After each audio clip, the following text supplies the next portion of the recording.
figure this out.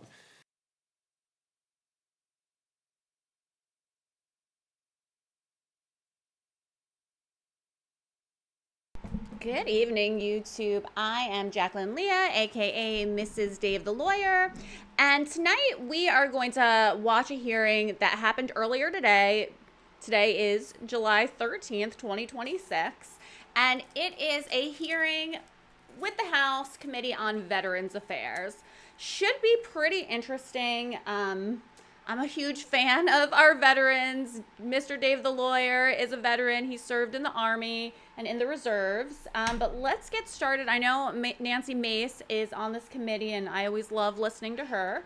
As always, I'll be here walking on my treadmill, getting my steps in. People always ask when they come into the chat, is she walking? Is she on a treadmill? Yes, I am on a treadmill. And also, if you see me looking at my phone, I'm chatting with you. I'm live in the chat with you guys. I think it's one of the best parts of the live stream that I can interact with you guys. Sometimes our interactions and our chats are more interesting than the hearing. But without further ado, let's get started. In accordance with committee rules, I ask unanimous consent that Representative Goodlander from New Hampshire, our newest member of the committee, be permitted to participate in today's subcommittee hearing. And without objection, it is so ordered. Good afternoon, everyone. The Subcommittee on Technology Modernization will now come to order, and the chair may declare recess at any time. I want to thank our witnesses for joining us as we continue our oversight of the technology used by VA in processing benefit claims. In February, we focused on the digital GI Bill's troubled implementation and examined how acquisition reform could set VA up for success by ensuring they have the right people doing the right jobs from the very beginning of the planning process. In April, the full committee held a hearing examining the administration's success in reducing the disability claims backlog. A large part of these efforts has involved an increase in the use of automation and technology. We're here today to explore to what extent these technologies fulfill their purpose, to quickly, efficiently, and correctly process compensation and pension claims, especially following the implementation of the PACT Act. Our focus today is not as much the software as it is how the VA manages that process. Just like the digital GI Bill, we see a massive disconnect between the VBA, the Veterans Benefit Administration, and the Office of Information and Technology. Because these two are siloed, the claims process remains outdated and complex. With that being said, the question we should always ask ourselves is whether the process is working for veterans. I had the privilege of having Secretary Collins in my district recently, just a few days ago, and he was reminding all the stakeholders we met with that the one singular client of the VA is veterans. Last month during our field hearing in Grand Ledge, Michigan, I heard directly from veterans that it is not working in the way that we need it to work. And Ranking Member Baczynski was there with me. Appreciate you coming to my district and seeing a little firsthand of the folks that I have the privilege of representing. Instead of a working system, the men and women who served face an incredible burden getting the benefits they earned. They are forced to become their own private detectives, couriers, and administrators. They're expected to track down their own files, physically carry documents between private doctors and VA offices, and manage a bureaucratic maze just to get VA to live up to their end of the deal. We know this with the oftentimes fragmented record keeping that veterans have, physical files, paper, and other things that become difficult to manage. It was the outdated paper-based process that VA first began digitizing back in 2009 that led to today's Veterans Benefits Management System, or VBMS for short. Now, back in 2009 is when I got my first iPhone, so we've certainly come a long way since then. Today's hearing will evaluate VBMS's performance over the years and how the platform has evolved as it struggled to keep up with the influx of claims. Back in 2022, Congress recognized that VBA's aging IT infrastructure was in no way prepared to meet the increased demand of claims. That's why this committee required VA to put together a plan on how it would serve our veterans through technology. In 2023, VA unveiled its 5-year modernization plan in accordance with Section 701B of the PACT Act. The last time this committee heard an update on the 5-year plan was in December of 2024, before you all had the privilege of having me as the chairman of this subcommittee. Today, we will hear from VA about their efforts and how this plan has guided the agency through more than 147 modernization efforts at VBA. This proactive oversight framework was enacted to ensure VBA's IT modernization efforts were strategic and that VBA wasn't running around with a blank checkbook. Thankfully, this administration has been focused on ensuring that it is executed accordingly. And as we come to the end of the plan in 2027, we must ask the question, how has technology evolved and what will the future look like in how VA processes veterans' claims? We cannot and should not repeat the mistakes of past VA IT projects and give VA a blank check. Our job on the committee is to ensure VA is meeting the expectations of the law. In this case, the PACT Act. If a policy needs to be changed in order to align with modern technology, VA should be informing Congress of those recommendations so that we can get it right the first time. In that same vein, when technology advances so quickly, policy and the intent of Congress must act as guardrails to ensure that veterans' data is protected. On this subcommittee, we will continue to ensure VA is using the future of technology to enhance the veteran experience and not replace the human deciding factor in the claims process. I want to be very clear with veterans who are watching and veteran stakeholders who are participating. We will make sure that technology does not replace human deciding factors in veterans' claims. Artificial intelligence and automation are terms constantly used in this space, often in interchangeable ways, but they are distinct and different features. And I want to be clear, we will make sure that there are strong guardrails where no veteran claim is fully decided by AI or automation. There must be quality assurance policies to ensure that the use of AI and automation always have a human deciding in that process. Thank you all again for being here today. I look forward to your testimony. And with that, I yield to Ranking Member Baczynski for her opening statement. Thank you, Mr. Chairman, and good afternoon to everyone. Thank you to our panelists for being here. On August 10th, 2022, President Biden signed Ranking Member Takano's honoring our PACT Act into law. The PACT Act, which was the largest expansion of veterans' benefits since the GI Bill was passed in 1944, expanded eligibility to 3.5 million veterans. In passing this bill, Congress fulfilled its promise to veterans to honor their service and recognize toxic exposure as a cost of war. Part of the investment from the PACT Act was a commitment to modernize the IT offerings at VBA, particularly in the disability claims process, and the modernization of the Veteran Benefits Management System, or VBMS.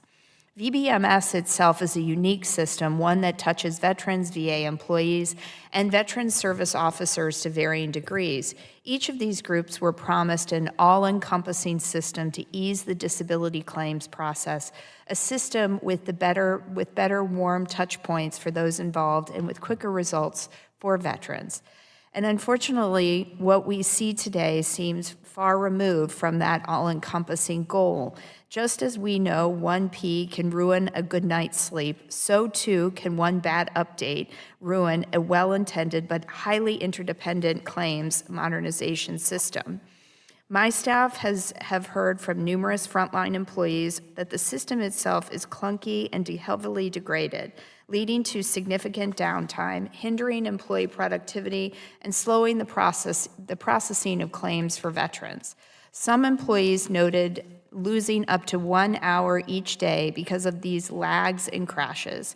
Despite these issues, claims examiners are still expected to reach their daily quotas by processing claims as excluded time is granted inconsistently, increasing the risk of error and burnout for employees. Further, I hear from employees that the so-called fixes that VA has pushed, like automation and pilots of artificial intelligence tools, often produce incorrect information, compounding issues and slowing production.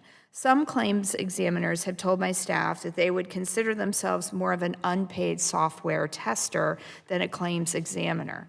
Ultimately, AI should be used as a tool, not to augment staff. And that tool should be assessed and improved regularly based on feedback of those that use it every day. Unfortunately, employees' concerns and feedback are routinely ignored and dismissed. In 2015, GAO found VBMS to be rife with system defections and that VA has no process to integrate upgrades and improvements based on user satisfaction. Almost 10 years later, VA finally launched a tool to solicit feedback from its employees, and the results echo much of what I have highlighted from frontline staff today. Much of my frustration in this subcommittee has been that while VA needs world-class technology to provide veterans the services and benefits they've earned, it cannot exist without ensuring the department has the people and the processes they need to make that goal a reality. With the daily challenges that claims raters face, paired with a hostile environment that I believe comes from the Secretary's leadership, it has been established, I'm alarmed but not surprised the VA has lost over 1,100 veteran claims examiners just this fiscal year alone. As a whole, since January 2025, VA is down nearly 2,700 examiners and 120 IT specialists. There is no world in which that does not impact the speed at which veterans receive their disability claim or the effectiveness in VA's ability to implement a modern cloud-based IT system for VBA. And to get ahead of this talking point, the lack of personnel cannot be solved by letting the computer do the work. In many instances, AI and automation systems make things harder for claims processors. VA routinely punishes its employees for not meeting production standards, yet fails to give them the reliable tools with which to do their jobs. That is unacceptable and will only lead to a further exodus of employees. Now, we typically don't have VSOs join us in this subcommittee, so I'm extremely glad we have representatives from the Veterans of Foreign Wars and the Paralyzed Veterans of America here with us today. The veteran perspective is often lost, while oftentimes Chairman Barrett and I and my fellow subcommittee members are discussing IT systems and processes like supply chain modernization and EHRM. I genuinely hope that the VA witnesses on the first panel will stay and listen to the insights and experiences of the veterans and service officers on the second panel. I look forward to today's discussion, and I yield back. Okay, so before we go any further, I just want to explain exactly what this hearing is on. So this hearing has to do with PACT, P-A-C-T, the PACT Act, which was enacted in 2022. I believe August 2022, the PACT Act was enacted. Say that 3 times straight. All right, so what the PACT Act is, it's a federal law that greatly expanded VA healthcare and disability benefits, specifically for veterans who are exposed to toxic substances during military service. It is now considered the largest expansion of VA benefits that we've seen in decades. So PACT stands for Honoring Our Promise to Address Comprehensive Toxic Acts. Its full official name is the Sergeant First Class Health Robinson Honoring Our Promise to Address Comprehensive Toxics PACT Act of 2022. And Joe Biden signed it August 10th, 2022. So the law was created because many veterans developed these serious illnesses after exposure to burn pits in Iraq and Afghanistan, Agent Orange in Vietnam, radiation, contaminated water, and other toxic chemicals encountered during their military service. So what the PACT Act actually does are a few important things. So it expands eligibility for VA healthcare for veterans exposed to the toxic substances. It adds 20 plus new presumptive medical conditions, including many cancers and respiratory illnesses, because let's be real, guys, we don't even know what kinds of diseases and conditions that some of our veterans have gotten in the line of duty. It also expands the list of locations where exposure is presumed to have occurred. It requires the VA to screen veterans for toxic exposures, and it invests in research and training related to toxic exposure. So one of the key concepts that you're going to hear in this hearing is presumptive conditions. And let me explain that. So normally a veteran must prove that an illness was caused by military service. Like if, they hurt their back or their leg or something like that. Sometimes it can be very hard for veterans to actually get on disability, or it certainly was in the past. And I have a lot of friends that served in the military, so I've heard a lot of different things from them. It's not an easy process whatsoever for them to get those benefits. They definitely have had to go through a lot of hoops and a lot of paperwork. But, so normally a veteran must prove that an illness was caused by military service. Under the PACT Act, if a veteran served in a qualifying location during a qualifying period and develops one of the listed presumptive diseases, then the VA generally presumes the illness is service-connected. Like, I'm thinking like, okay, duh. But I'm glad that they put that in writing. But that means that the veteran usually does not have to prove the link between the exposure and the illness, making it much easier for them to qualify for disability compensation and health care. So in my opinion, this is a good thing because, they're applying for these benefits because they served at a certain time period in a certain location that it's been proven that these veterans now have diseases or cancer because they were exposed during that period. So they don't really need to go through all the hoops that they normally would have to, because it's obvious if they served at that time, at that period, if they have these symptoms, and they probably got that condition from serving. But what you're going to hear in this hearing is really about the issues that they're having servicing the veterans that are eligible for these benefits.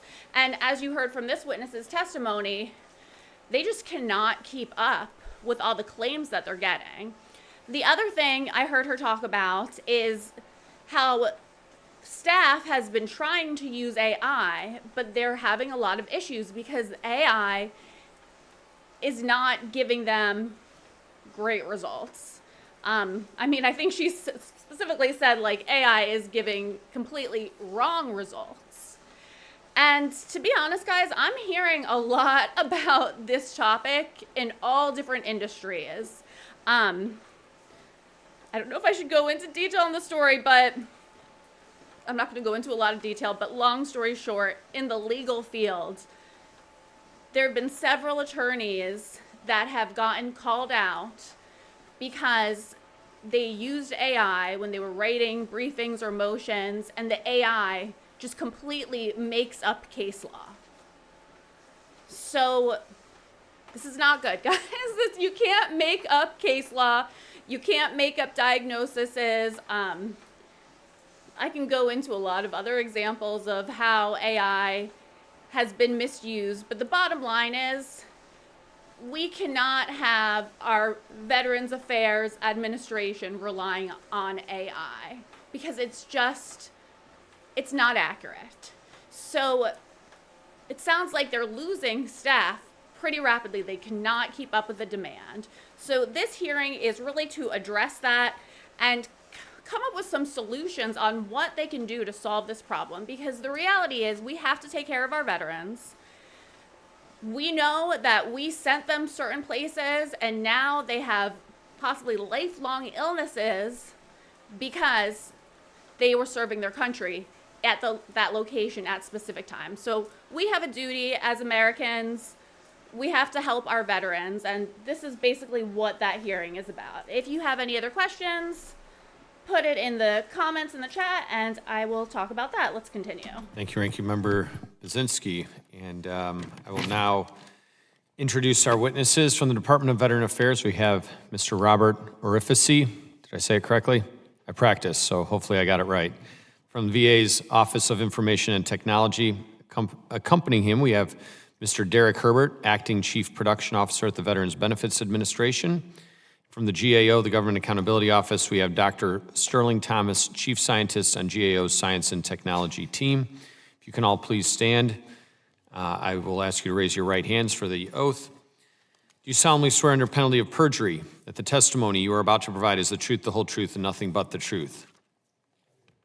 Thank you, and let the record reflect that all witnesses have answered in the affirmative. Mr. Orifici, you are now recognized for 5 minutes to deliver your opening statement on behalf of VA. Chairman Barrett, Ranking Member Budzinski, and distinguished members of the subcommittee. Thank you for the opportunity to appear before you today. I am joined by Mr. Derek Herbert, Acting Chief Production Officer with the Veterans Benefits Administration. Congress passed the PACT Act to ensure that veterans exposed to toxic substances receive the benefits and health care that they have earned. Recognizing the technology investment required, Congress mandated a 5-year modernization plan. We submitted that plan in March 2023, and implementation is now in its 4th year and on track. Since 2022, the PACT Act has driven a historic surge in veterans seeking benefits, and more than 3.5 million PACT-related claims have been received so far. Technology modernization has been critical to delivering faster, more accurate outcomes. As one measure of that progress, the rating backlog has stayed below 75,000 since May 6th of this year, a decrease of more than 73% since January 2025. That is the result of better systems, smarter workflows, the dedication of our workforce. Let me highlight a few areas of progress. First, we are modernizing the Veterans Benefits Management System, the core platform our claims processors use every day. One of our most impactful advances has been digitizing more than 1.2 billion veteran claim evidence documents. And our Smart Search technology now lets processors locate relevant information within the veteran's file in moments, saving hours of manual review and supporting more consistent, accurate decisions. And while we use artificial intelligence to help our employees make faster and better decisions, I want to be clear on this point. Every disability claim is decided by a trained VA employee, not by AI or automation. These tools support human decision-making. They do not replace it. For example, the toxic exposure risk activity memos, once completed entirely by hand, now use AI to partially populate the system with verified data linked to the source documents. That has cut the time to complete a memo by up to 40%, allowing us to complete PACT Act eligibility much faster. Second, we have improved how veterans experience the process. We have simplified our online forms, and veterans now receive updates by email, mobile app notification, and text message, with engagement rates above 50%. When we need more evidence, plain language requests help veterans understand exactly what to submit. And in 2025, we launched the Discover Your Benefits tool, a self-service resource that helps veterans, service members, and their families explore benefits across the federal government, especially around this time of separation. Third, we have strengthened our infrastructure while reducing costs. Our corporate database, the central repository for veterans' records, has been migrated to the cloud, improving security, resiliency, and our ability to scale. Through data-driven management of those resources, we have already avoided $16 million annually in cloud costs, with efforts underway to target another $7 million. And since 2023, we have decommissioned 16 in accordance with committee rules, I ask unanimous consent that 48-year-old Representative benefits Goodlander from New delivery Hampshire, network, our newest with member of the 14 more committee, be planned for permitted to retirement participate by in today's 2032. subcommittee hearing. And without In objection, conclusion, it is this so ordered. modernization has already delivered real results. Good afternoon, everyone. The Faster subcommittee claims, on stronger technology reliability, modernization will now better come to decision order, support for our and the workforce, chair may declare and a more recess at any seamless time. experience for I veterans want to and thank our families. witnesses for joining us as we remain continue our committed to oversight of the continuous technology used by VA Chairman, in thank processing you for your continued benefit support claims. of programs In that serve February, the we nation's focused on the veterans. digital GI My colleague Bill's and I look troubled forward to your implementation and examined how acquisition Mr. reform C. could Written set statement VA of up for Mr. success will by be entered into ensuring the hearing record. they have the right people Dr. doing the Thomas, right jobs you're now recognized for from the 5 very minutes to beginning review. of the planning process. In April, the full committee held a hearing examining the administration's success in reducing the disability claims backlog. A large part of the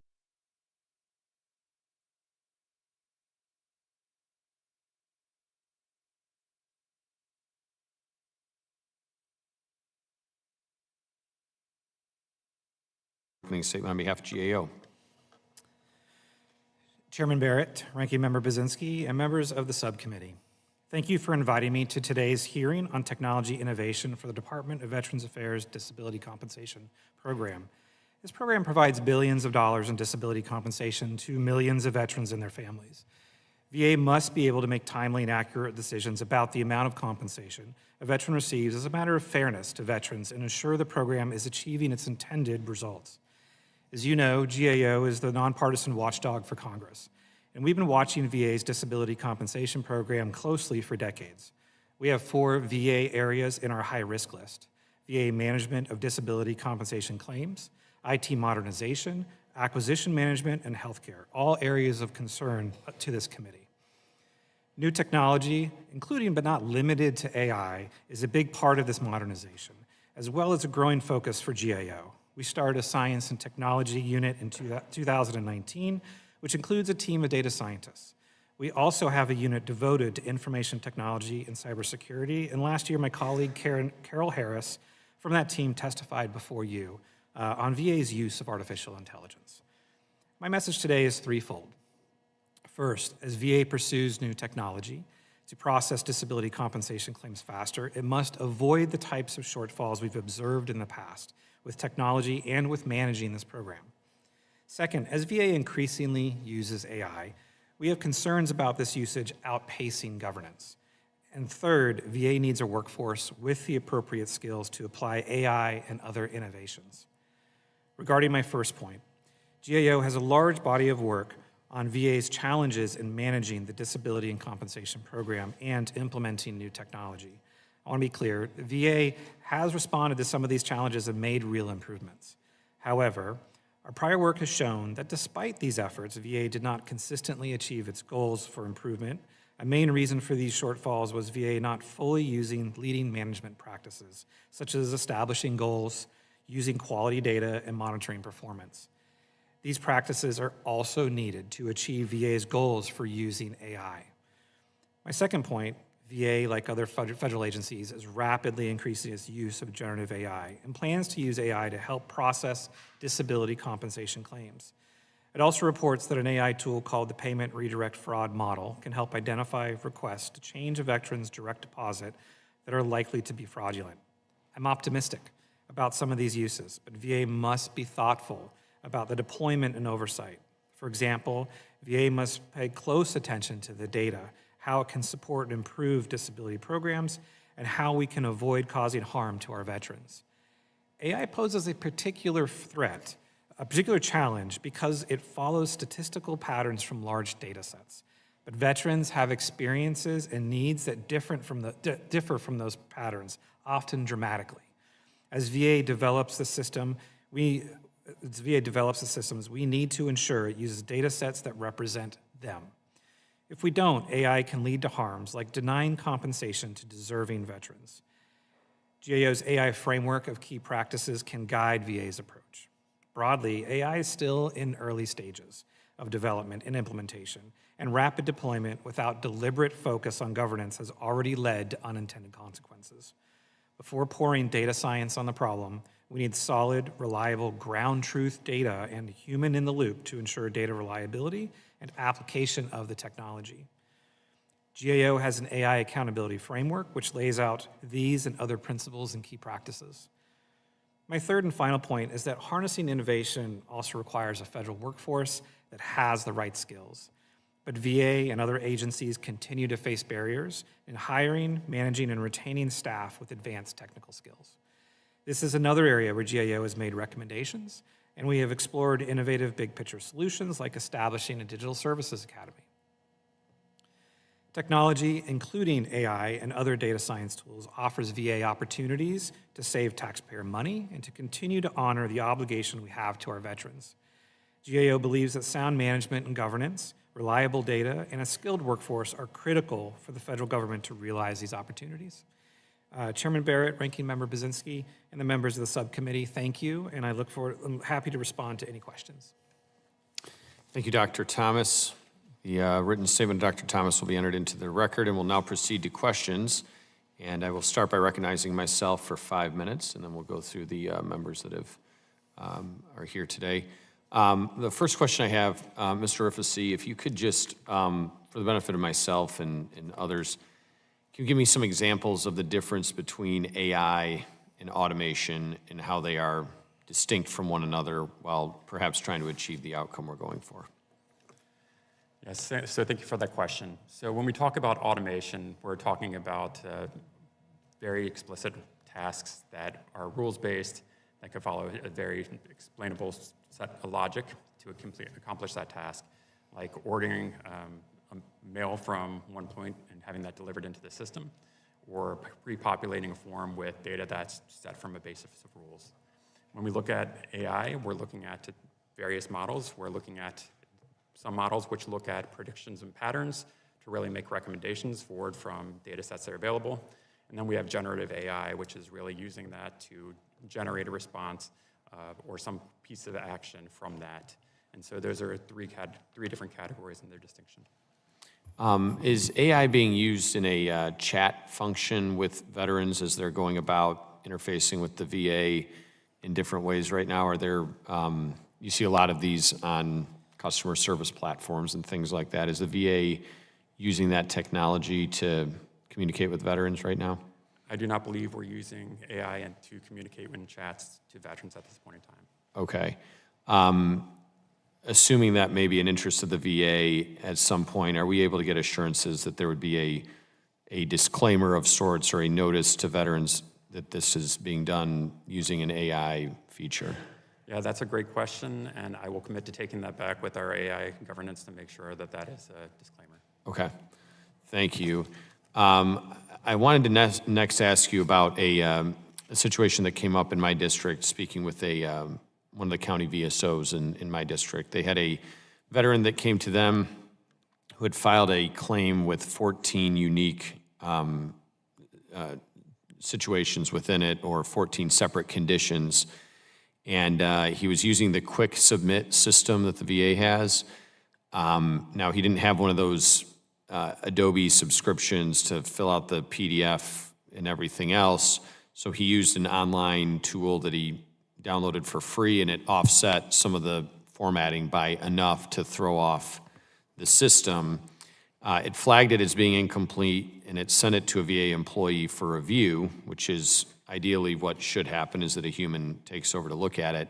But then the employee entered only the very first condition into the system, not the remaining 13 other conditions that were claimed. And obviously that set him back significantly, and it became very difficult to overcome that. Where within the VBA's metrics or error reporting or accuracy logs would those 13 failed submissions, where would that be counted, and where would it be accounted for? Thank you for that question. I'll defer to my colleague, Mr. Herbert. Okay. Thank you, sir. So for quick submit, my understanding of that specific issue, right, is that the automation worked as intended. The pattern recognition on the front end of the actual 526 failed the initial review, which then defaulted over into human review. The compounding problem with that specific issue is that it's a combination of automation doing what it was intended to do, diverting to a human for involvement, but then compounded by the employee making the mistake of not capturing all of the different contentions, 14 instead of just the one. Regarding the error reporting, I'm happy to take that back where that specifically would be counted. Okay. Yeah, that would be helpful as we kind of work through that. I am curious, I'm sure this situation isn't unique to one veteran in one county in my congressional district, based on the hundreds of thousands of instances that this will be spread across the country. What are we doing to, I guess, anticipate the ways in which this might not work? Because it's designed a certain way, but if veterans are using tools available to them because they don't have a expensive PDF subscription service, how are we anticipating what that failure would be, and how can we correct it? Yeah, that's a great question, and we're currently looking at how PDF overflows work when it exceeds the field size to make sure that the system could make sure it is showing that information to the correct point. So that is the feature work that's under development right now to correct that error. Is there a look at, a lot of Americans file their taxes using tax software, TurboTax, other things like that? You're not in there filling out the IRS PDF form. You're filling out a series of questions that are guided, and then that on the back end fills out the IRS form that is submitted after you review it for accuracy and everything else. Is there a look at moving toward a design of that type so that you're not having that kind of error take place? Yeah, that's a great question, and we have several forms already on va.gov that work in a guided interview fashion where they are walked through the process. But for Quick Submit in particular, that is a place where it's intended to be more a bulk upload. A lot of VSOs and our partners use that to pre-complete the form and submit them in more of a bulk fashion. And so that model is not necessarily being, I don't believe it's being utilized in Quick Submit, but for va.gov, we are certainly looking at that. Okay, thank you. Ranking Member Bazinski, you're recognized for 5 minutes. Thank you, Mr. Chairman. Mr. Rafisi, how often would you say that that VBMS has system-wide or regional outages? Thank you for that question. And could you speak up just a little closer to the mic? Sorry, Yes, thank you. Thank you for that question. How often does it have that regional outages? Yes. I would say probably once a month, but not usually very prolonged outages. The team's very responsive and be able to quickly turn around anything. And so, I would say around once a month. Okay. And just to that point you made, do you know how long typically the outage is? I do not have that information off the top of my head, so I'd be happy to take that back for the record. Okay. And then for individual level crashes, how often does that happen? Thank you for that question. When we look at tickets, and not individual crashes, but people submit tickets when there's anything that they're encountering with the tool that they don't understand or they believe it's an issue, and it takes us around 8 days on average to turn around those individual help desk tickets that are filed. Okay.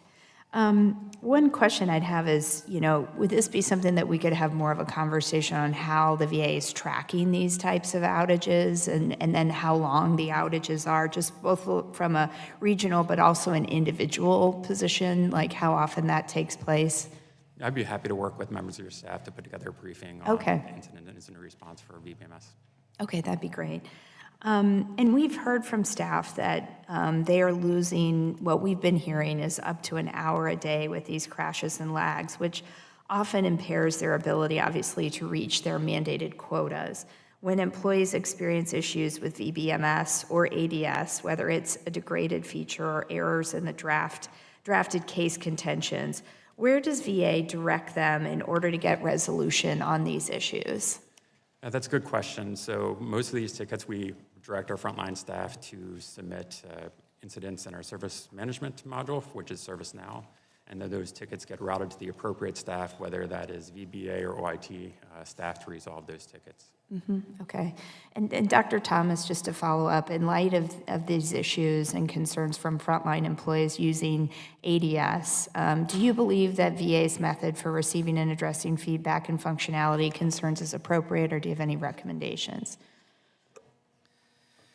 So we haven't looked specifically at that program, but our recommendations, kind of follow along the same ones I talked about earlier, is, developing standard management practices to identify, how quickly things are resolved, how quickly you're communicating, identifying core issues, as well as, dealing with underlying technology challenges. These good management practices are really the fundamental component to making these technology programs work. Okay, thank you. Mr. Herbert, I understand the demand to review and decide on claims in a timely manner is important. However, it is concerning to see VA routinely punish its employees for not meeting production standards, though the department has failed to give them reliable tools with which to do their jobs. How is it determined if employees receive excluded time and adjustments to their quotas in cases of these crashes? Thank you for the question.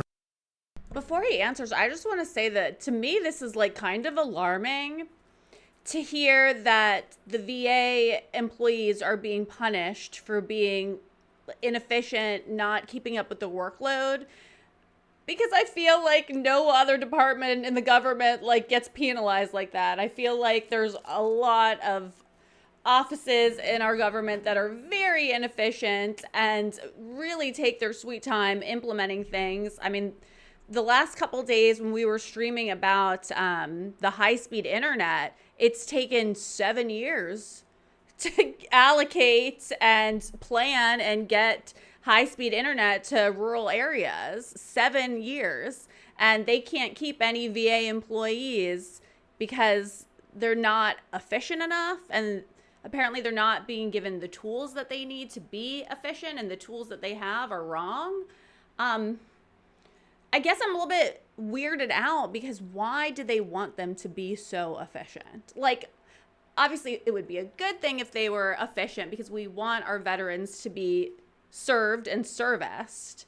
But I just don't see this level of accountability in other hearings that we listen to, that they want their employees to be more efficient. If anything, I feel like in the hearings that we listen to, we get, tons of excuses why they're inefficient and why things take so long to implement. This is just very interesting and just something to think about, why it's so important to this particular department, because I don't really think it's because they truly care about our veterans. That would be wonderful if they did.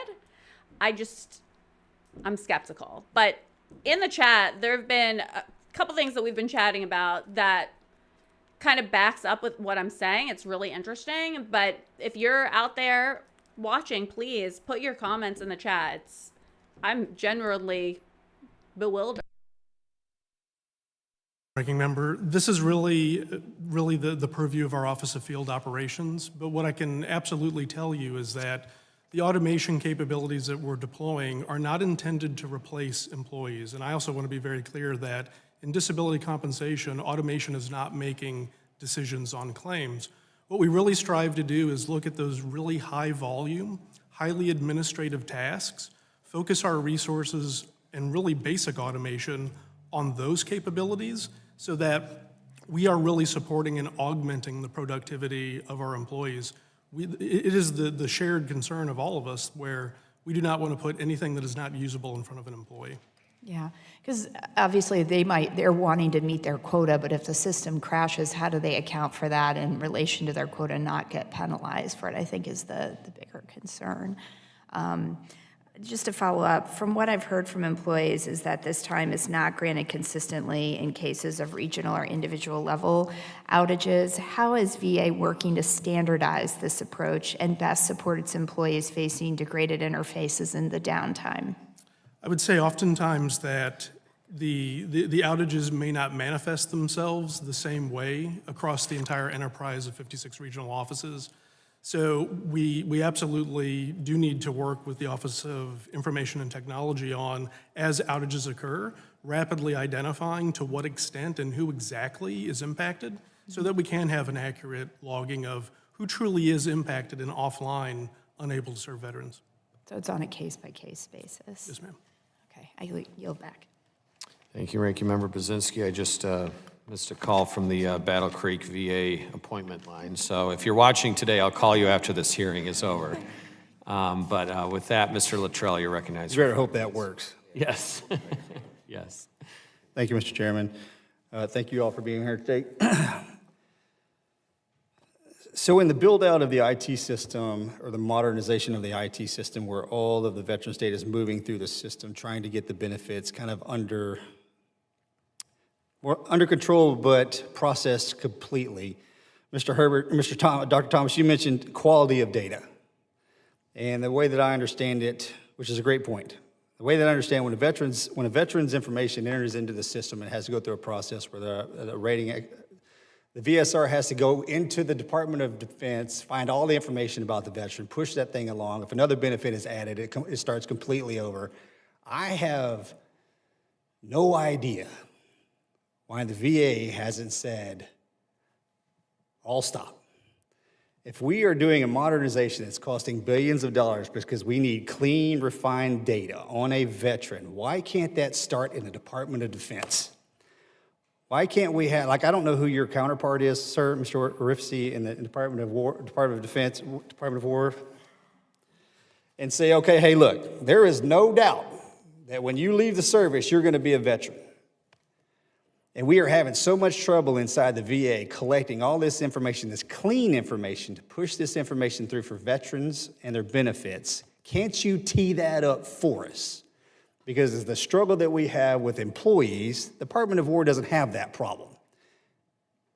And we can ease the pressure on the VA if it's done on the front side as the transfer happens into the VA space, and say, okay, here we go. Why don't we do that?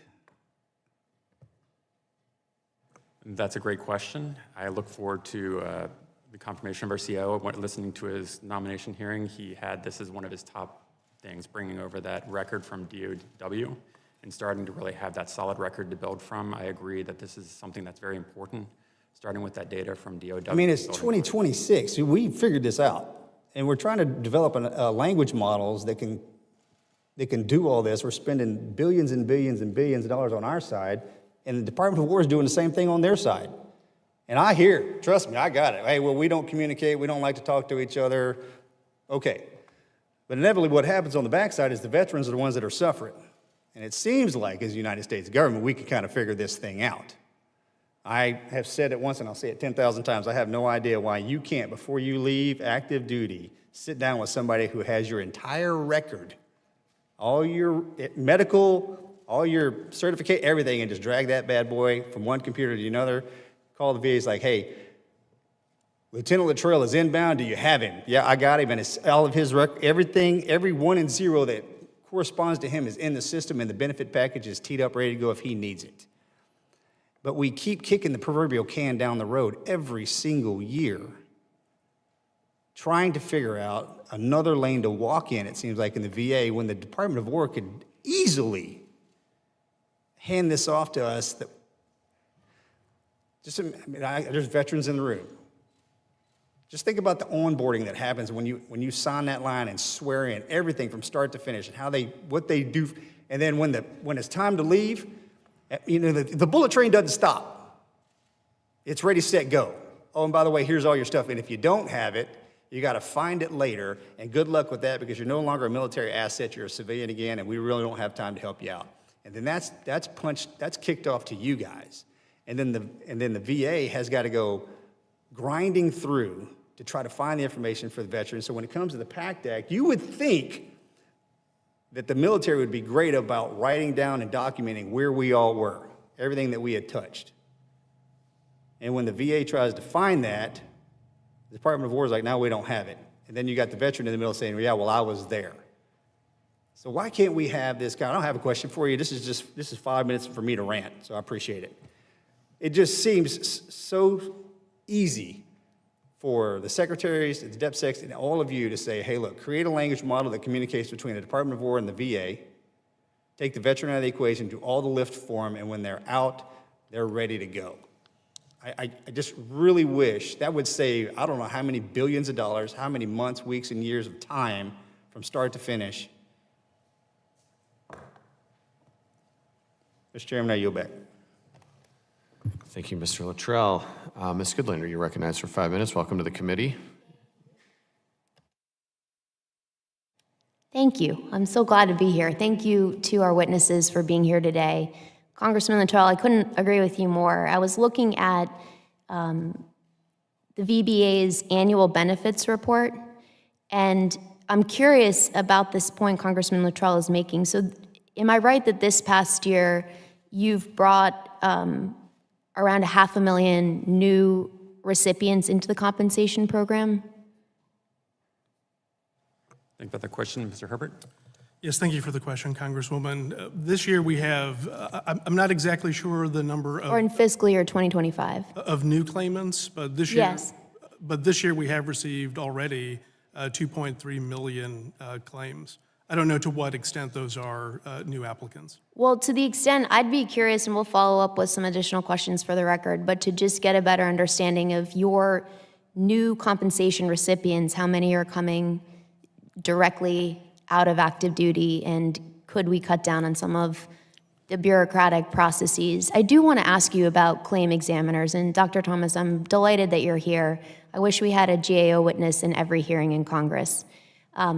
I want to ask you about your 15 outstanding recommendations for VA, which you mentioned in your written testimony. Can you walk us through what additional GAO recommendations have not yet been implemented, and can you highlight for us the ones you'd prioritize for this committee? Yeah, so in my testimony, I talked about the areas in our high-risk list. Those are the ones that we identify as priorities. And then in addition, yeah, we have 15 outstanding issues that have either been partially addressed or not addressed at all.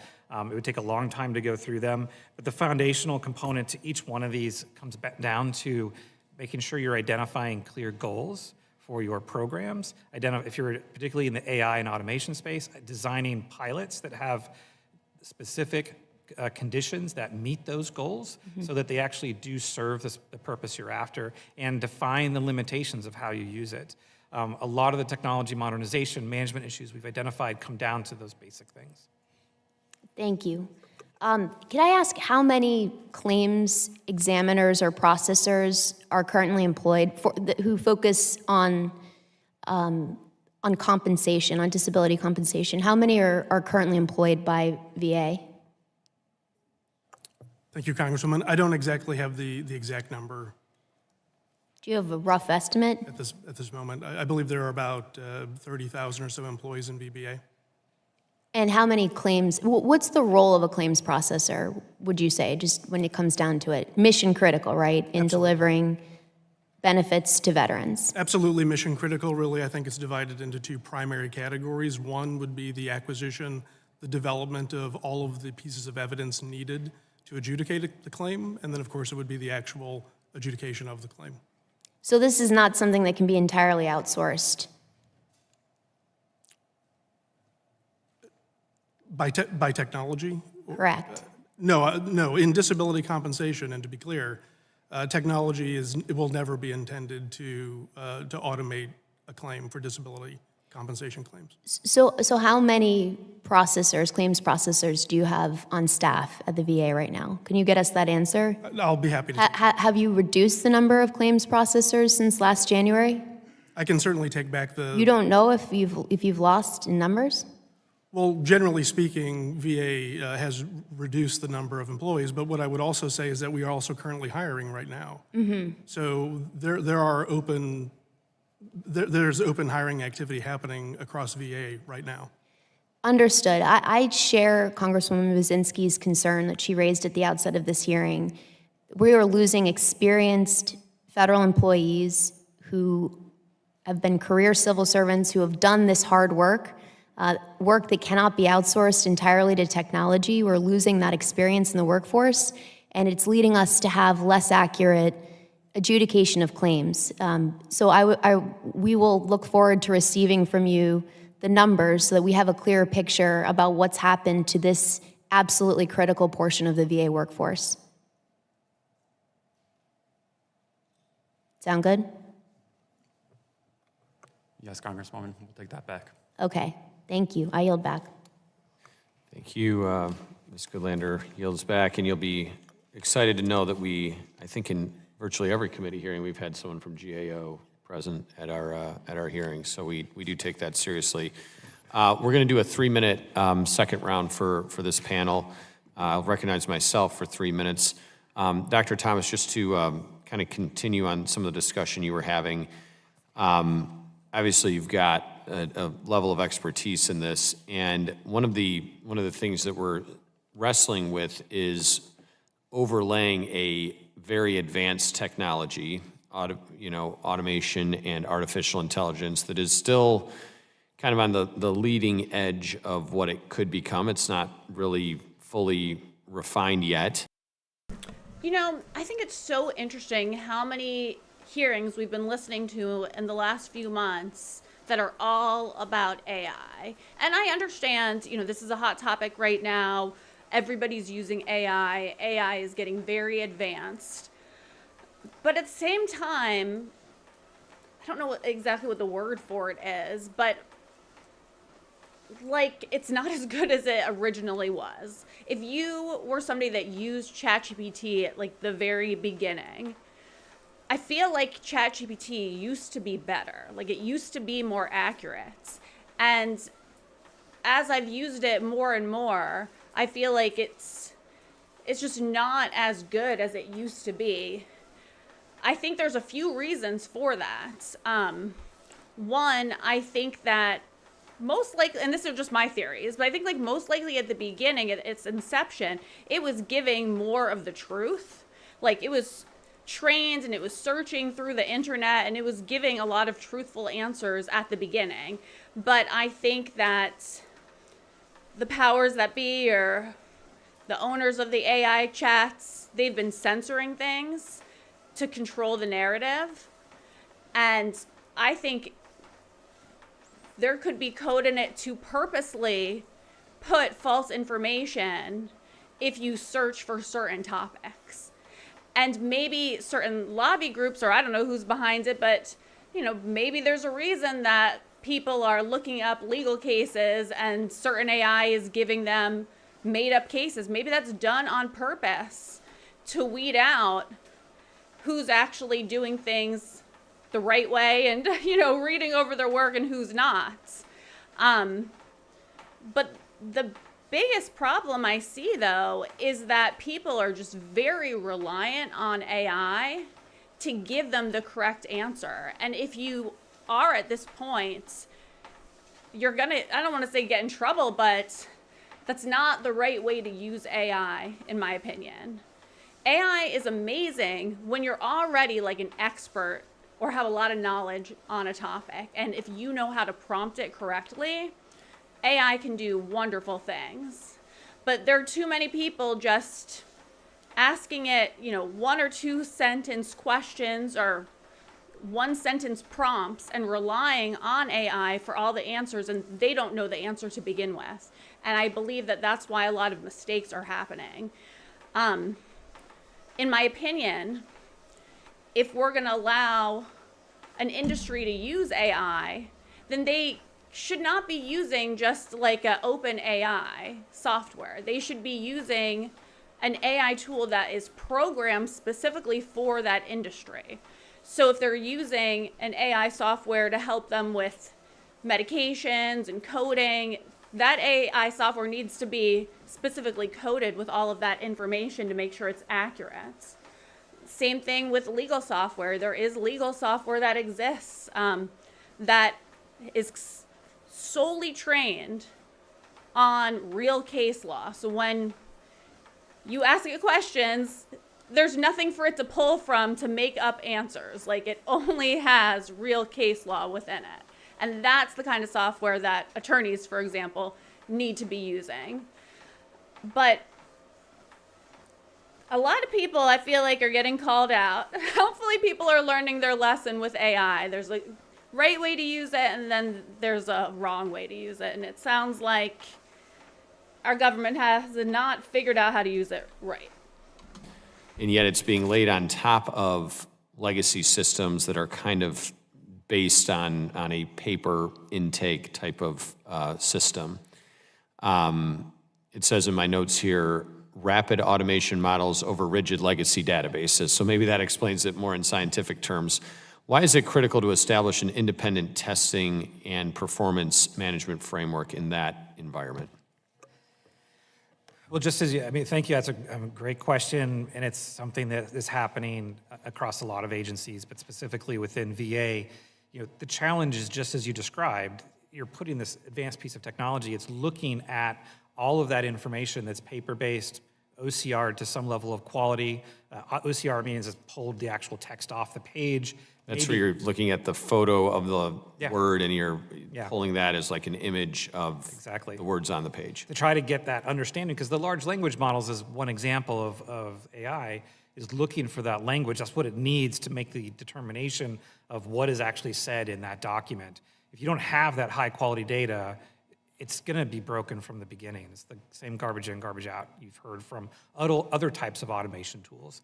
So it's critically important that you have a testing and really piloting program where you can, first of all, validate that the tool does what the vendor or developer says it actually does. It produces a result that you can rely on, depend on, and actually makes the adjudicator's job easier. That's the challenge of some of these tools, is if they have to spend a lot of time actually correcting the mistakes of the AI, is it actually making their job any better?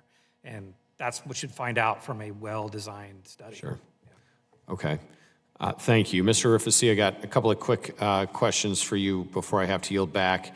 Number one, is the electronic health record upgrade at the VA going to allow that import of information more directly from the Department of War over to the VA automatically? Will that help with this claims process? And then I know you were serving as co-chair of the team that wrote the blueprint for this 5-year IT modernization. Was there anything put in there around the ingestion of records and materials? I'm hearing that may have been absent, and that's something that I think speaks to some of the issues we're having with getting these records set in such a way that would expedite that process. Thank you. So thank you for those questions. In terms of the HR rollout, we are looking at APIs between the benefit systems and the HRM Oracle rollout, and so that will facilitate that data exchange and make it easier than it currently is to pull some of that data. We also have a lot of work that's ongoing with DOW that is automating a lot of the record pools with STR and other files, so that is also advancing. In terms of your other question, if you're talking about the bill of goods for kind of the case, the documents behind the case, that is part of the plan. Data was one of the pillars of the 701BM modernization plan. We have progressed with getting a lot of the data that was needed from DOW to make the toxic exposure determinations that was previously absent from the records that we were getting from them. And so a lot of our progress in that space has been focused and centered around that data that was needed to make those decisions around toxic exposure. Okay, thank you. We'll look forward to following up on that. I appreciate it. Ranking Member Baczynski, you're recognized for 3 minutes. Thank you, Mr. Chairman. Mr. Orefisi, can I ask you a follow-up question? You had mentioned that employees, it takes about an average of 8 days for an IT ticket to close. It's my understanding that employees are submitting tickets when they are constantly getting kicked out of the system or when ADS is populating incorrect information. So 8 days is too long. What advice would you have, though, for a VBA employee what are they expected to do in cases like this? Thank you for that question. And so there's a process for being able to escalate these tickets when they produce a work stoppage and an inability to work a claim and get that through. And so I recommend they work with their team leads there to make sure that ticket is being escalated, and that will get attention to that ticket for closure faster. And in terms of ADS escalation, I would turn to my colleague, Mr. Herbert. I would say, and thank you for the question, I would just say generally the process would be the same. We have several different types of feedback mechanisms to capture when employees run into issues. That would be a situation where that employee would escalate through the different channels at the regional office that they've run into an issue, and then we could take appropriate action based on the details of the claim. Yeah, I guess the concern I would just voice is that it's very dependent on the leadership that they're escalating it to while there's an 8-day, system issue that needs to be addressed. So it's just something that it'd be great to work on closing that 8-day window.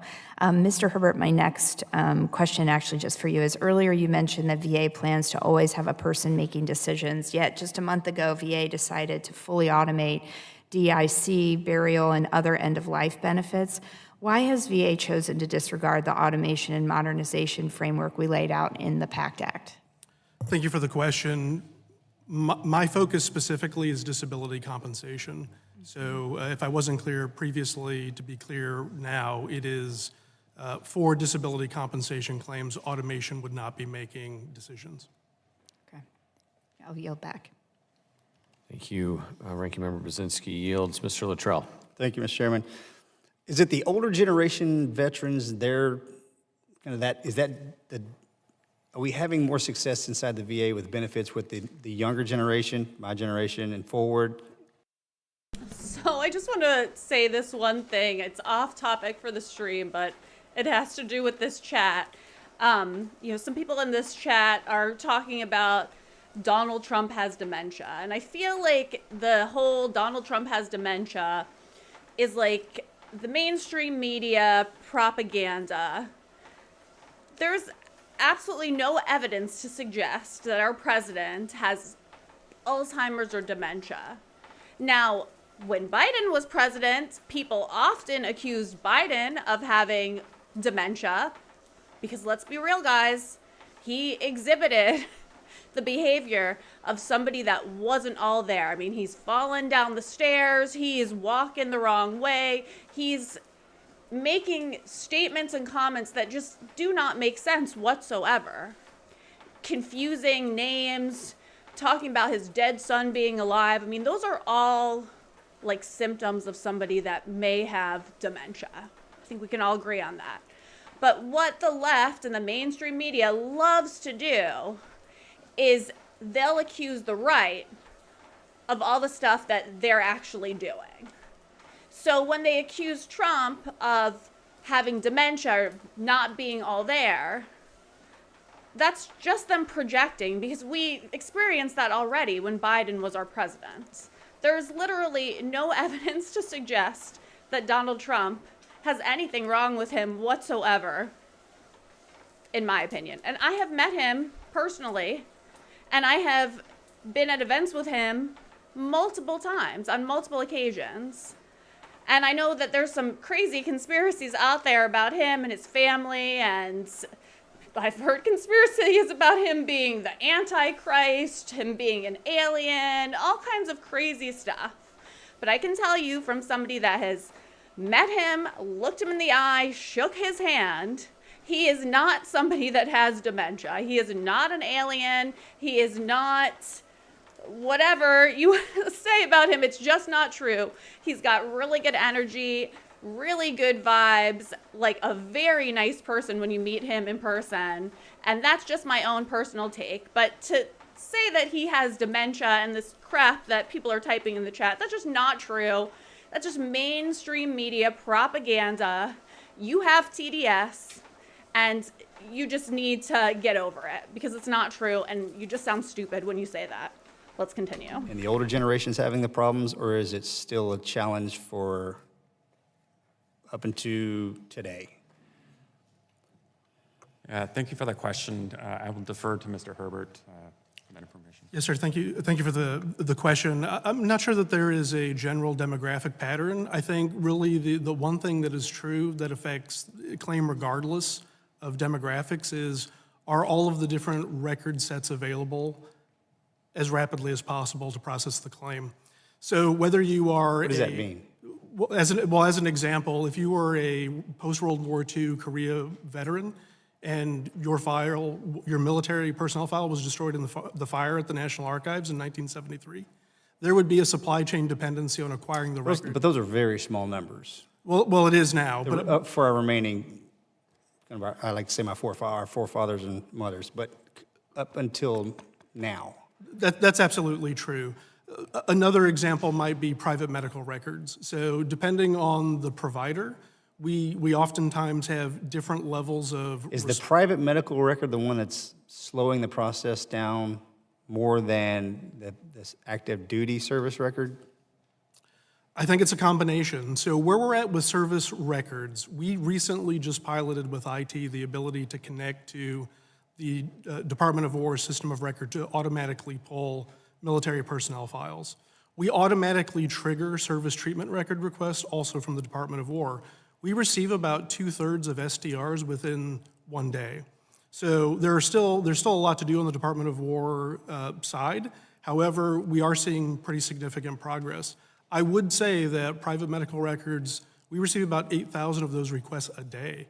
So there is absolutely a dependency on the faster that we can get those private medical records, the faster we can move the claim out of the evidence gathering cycle and get that in front of a claims processor to make a decision.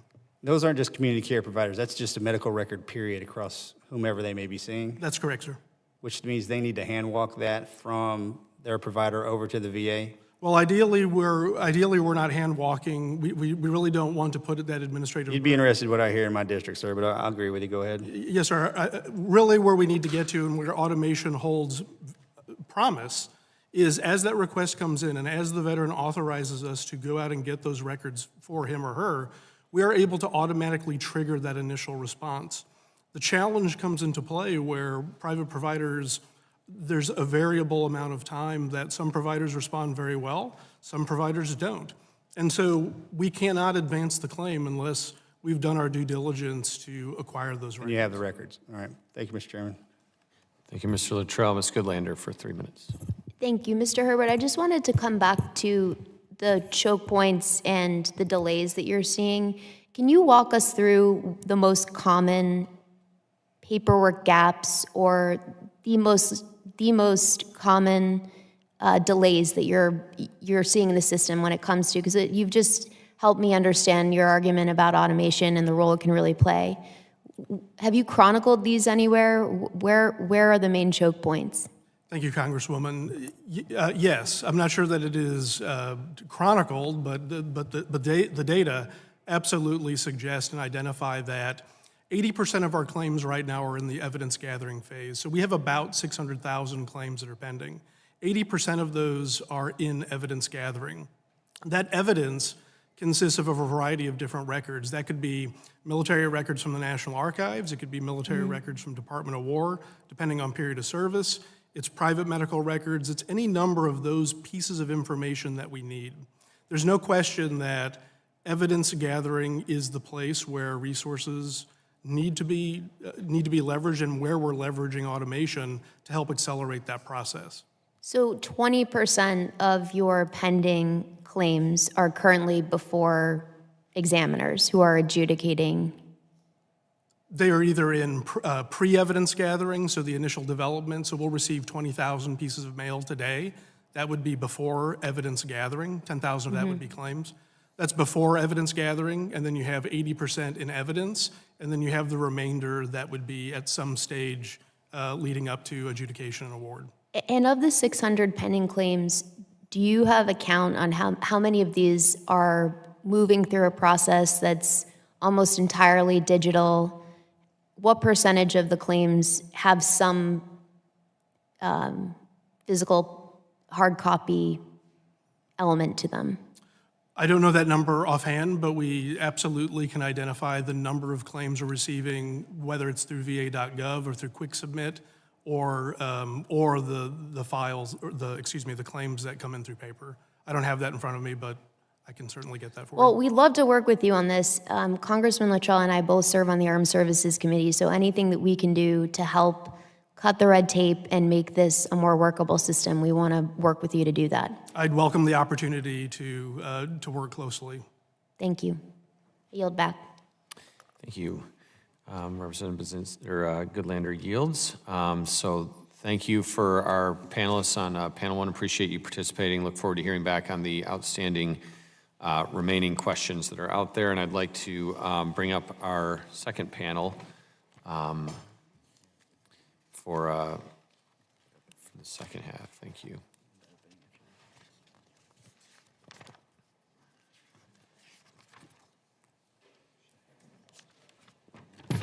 There we go.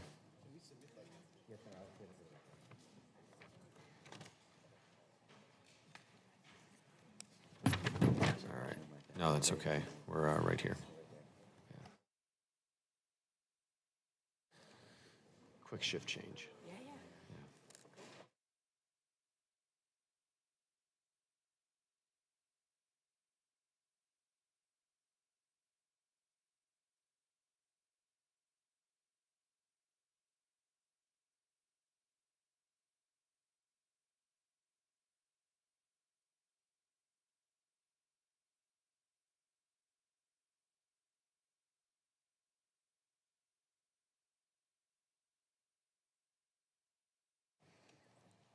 All right. Thank you. Thank you for our folks on our second panel, and thank you for members who are able to participate in the second panel.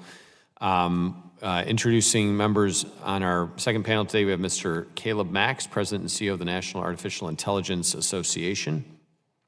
Mr. Jeremy Yenewe, did I say it? Did I get it? It's Villanueva, sir. Say it again. Villanueva. Villanova. Yep. Okay, Villanova. Associate Legislative Director for Paralyzed Veterans of America. And finally, we have Mr. Greg Ordo, Deputy Director for National Veteran Services for Veterans of Foreign Wars. So as the witnesses, please stand and raise your right hands. Do you solemnly swear under penalty of perjury that the testimony you are about to provide is the truth, the whole truth, and nothing but the truth?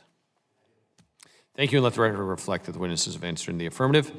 And thank you all again for attending today. Mr. Max, you're now recognized for 5 minutes to deliver your opening statement on behalf of NAIA.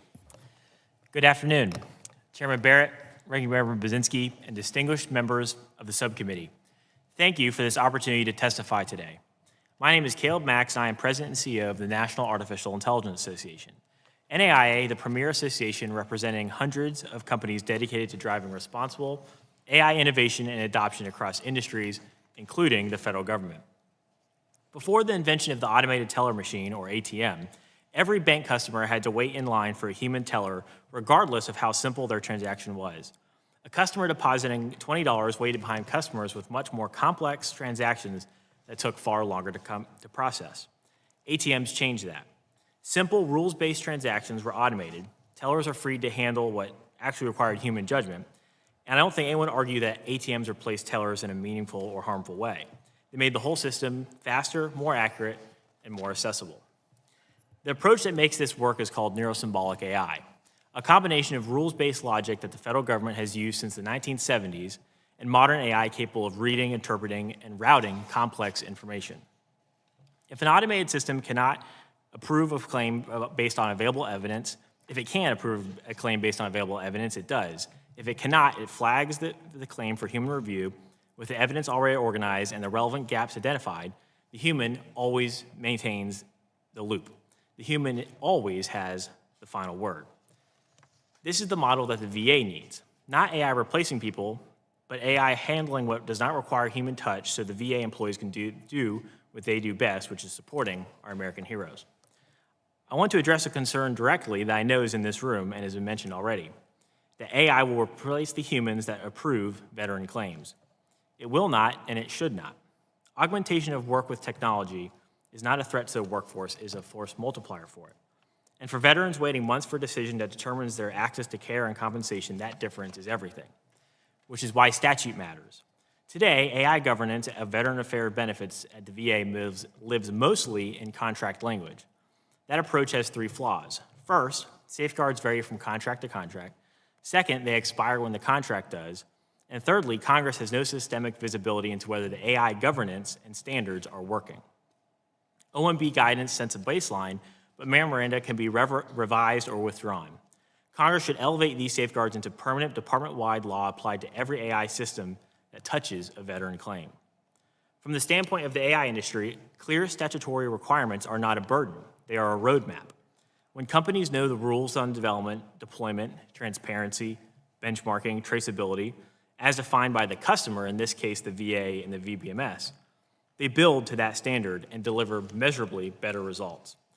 Without defined standards, every vendor interprets the requirements differently and bias creeps in whether intentional or not. So at a minimum, every claims-related AI system should be benchmarked on accuracy against claims with known outcomes, failure rates with automatic escalation to human review, bias across veteran populations, and workflow traceability of every AI-generated summary to its source documents. Before I close, I will mention that the Albany VA Medical Center is actively exploring a pilot concept of a solution which coordinates a veteran's healthcare journey from prior authorizations, scheduling, medical records exchange, medical claims, and provider payments. Their pilot concept offers lessons directly applicable to improving VBMS. The Albany VA Medical Center solution includes neurosymbolic AI component, which processes prior authorizations. I bring this up because there is a structural problem that no amount of good tech solutions can overcome on its own. And I would be doing the subcommittee a disservice if I did not name it plainly. New AI tools often die on the table of implementation because of perceived risk of implementation often outweigh the benefits for contracting and program offices. Congress has the authority to change those incentives through procurement reform, budget flexibility for proven AI transitions, and safe harbor provisions for good faith AI pilots, just like the one in Albany. In closing, Julius Caesar once observed that experience is the teacher of all things. The more VA employees and veterans interact with well-designed AI tools, the more trust is built. The goal is not to mandate adoption, it is to create enough successful experiences with artificial intelligence that resistance becomes the exception rather than the rule. So what's weird, though, is it doesn't seem like anybody has said that they've been resisting working with AI. The statements that we heard earlier in this hearing is that people are using AI and the AI is incorrect and it causes a lot of issues. And then those issues have to be corrected. And then people can't keep up with their workload. And they're getting a lot of pressure because they're not meeting deadlines. And then people just end up quitting because they can't deal with all the pressure. So I'm just confused what the purpose of the speech is from Mr. Max because it seems like they are implementing AI, but the AI isn't working correctly. So I haven't heard anybody talk about ways to improve the AI that they're using, or maybe they just need to hire more people, it sounds like. I don't know. Veterans have earned the right to a benefits system that operates at the speed and accuracy that modern technology makes possible. NAI and its member companies stand ready to partner with the Veteran Affairs Committee and the Veteran Affairs Agency on an AI strategy with clear milestones, accountability measures, and a roadmap that treats AI not as an experiment, but as the operational background of a modern benefit system. So thank you, and I look forward to your questions. Landed it on the dot. Thank you. Appreciate your testimony. Mr. Villanueva, you're recognized for 5 minutes for your opening remark. Oh, and Mr. Max's opening statement will be entered into the record as well. Thank you. Chairman Barrett, Ranking Member Budzinski, and members of the subcommittee. I appreciate the opportunity to appear before you today on behalf of Paralyzed Veterans of America to discuss VA's ongoing efforts to modernize their benefits IT systems post-PACT Act. Throughout the country, PVA employs 74 National Service Officers, or NSOs, in 73 offices who work tirelessly to help secure benefits to our nation's veterans free of charge. Due to the complex nature of our members' conditions, our NSOs are some of the nation's experts in VA benefits, especially when it comes to special monthly compensation and other ancillary benefits. Using VA systems, NSOs can submit claims on behalf of the veteran, input evidence, track the claims process, review files, track VA payments, and other tasks.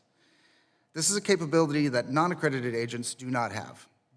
Chief amongst these systems is the Veterans Benefits Management System, or VBMS. While NSOs have mostly read-only access to the system, it has significantly improved how a veteran's claim is handled and how questions can be answered. However, some of the modernization and consolidation efforts have not led to the drastic improvements promised, and it can be argued, some changes have set the claims process back. While I could list several functions that veteran service organizations have repeatedly asked to be improved, for the sake of brevity, I'll mention a couple. First, PVA recommends that VA create a process to quickly and easily remove dependents from a veteran's claim after death or a divorce. While significant improvements have been made to add dependents onto a veteran's award, it is still an overly lengthy and burdensome process to remove a dependent and will almost always create an overpayment that the veteran will have to pay back. This is no way to treat a grieving veteran or survivor. In the same vein, we ask that a new process be added to stop payments to veterans who choose to go back onto active duty. Again, this current process is not automated, and there's no specific form for them to fill out. It often leads to the creation of a debt to the veteran, and any veteran who has chosen to return to duty to serve our country deserves better. But our principal focus today is to draw Congress's attention to how VA is using automation in the claims process. While PVA supports using new technologies to enhance the capabilities of VA and improve the experience of veterans, we are wary of the overuse of automation and the problems that it can create. When VA started automation efforts on DAC claims in May of 2020, they made assurances that it would not automate the decision-making process and that end-to-end automation was not going to take place. However, a VA OIG report from April 2026 revealed that not only has there been end-to-end automation, but that the quality review for these claims was less rigorous than the steps traditionally processed claims undergo. The same VA OIG report noted that out of 8,100 automated decisions, at least 8,000, or to put it another way, nearly 99% of them contained deficiencies, either legal or procedural. Making the problem even more egregious, the 2% granted the benefit erroneously, and these were for survivor benefits. Now, a service officer will have to field calls from surviving family members to explain to them why they are now losing this benefit and may possibly be in debt. This is unacceptable. Entitled or not, a veteran's grieving loved ones deserve so much better.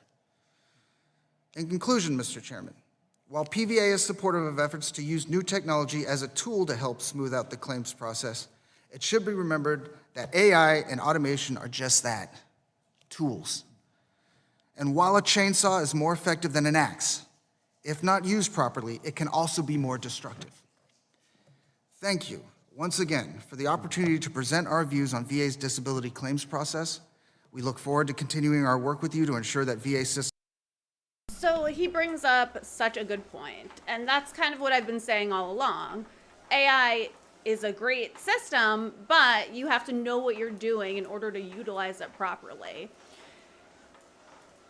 I think maybe the hope of utilizing AI within this VA system was that they could maybe hire less people or maybe hire people that weren't as qualified, but I think it's backfiring. It seems to me that the issue that they're having is they're not training, and I'm just coming up with this on my own. This is just from what I'm inferring from what we've been hearing. But it seems like people that are working within the system, they're not getting the training that they need per se. And there's a lot of mistakes that are being made, and it sounds like they are relying too much on the AI to be accurate, but it's inaccurate. And so it's actually making their jobs a lot harder. But again, I haven't heard anything in this hearing about them talking about how they can make the AI more effective, train the AI better. That hasn't come up yet. Systems help and not hinder a veteran's path to their earned benefits. And I would be happy to answer any questions you may have. Thank you, Mr. Villanueva, and your written statement will be entered into the record, and I look forward to working with you as we sculpt policy to achieve what you're talking about. I know my office is working on drafting policy now, and we'd be happy to engage other members of the committee on that as well. Mr. Orto, you are now recognized for 5 minutes to deliver your opening statement on behalf of VFW. Thank you, sir. Chairman Barrett, Ranking Member Budzinski, and distinguished members of the subcommittee, on behalf of the Veterans of Foreign Wars of the United States, thank you for the opportunity to testify today regarding the modernization of the Department of Veterans Affairs. The VFW recognizes that VA has made meaningful progress over the past decade in reducing backlogs and transitioning from paper-based systems to digital processing. However, modernization must go beyond simply converting paper records into electronic files.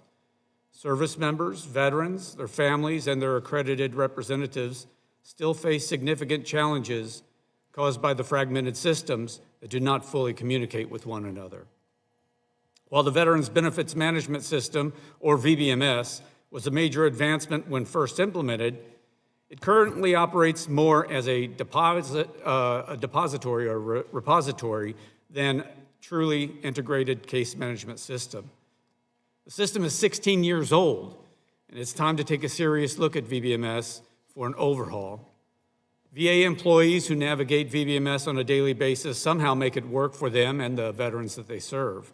However, both accredited representatives and VA employees often are forced to navigate multiple disconnected platforms for all claims, including appeals, caregiver support claims, and claims in general.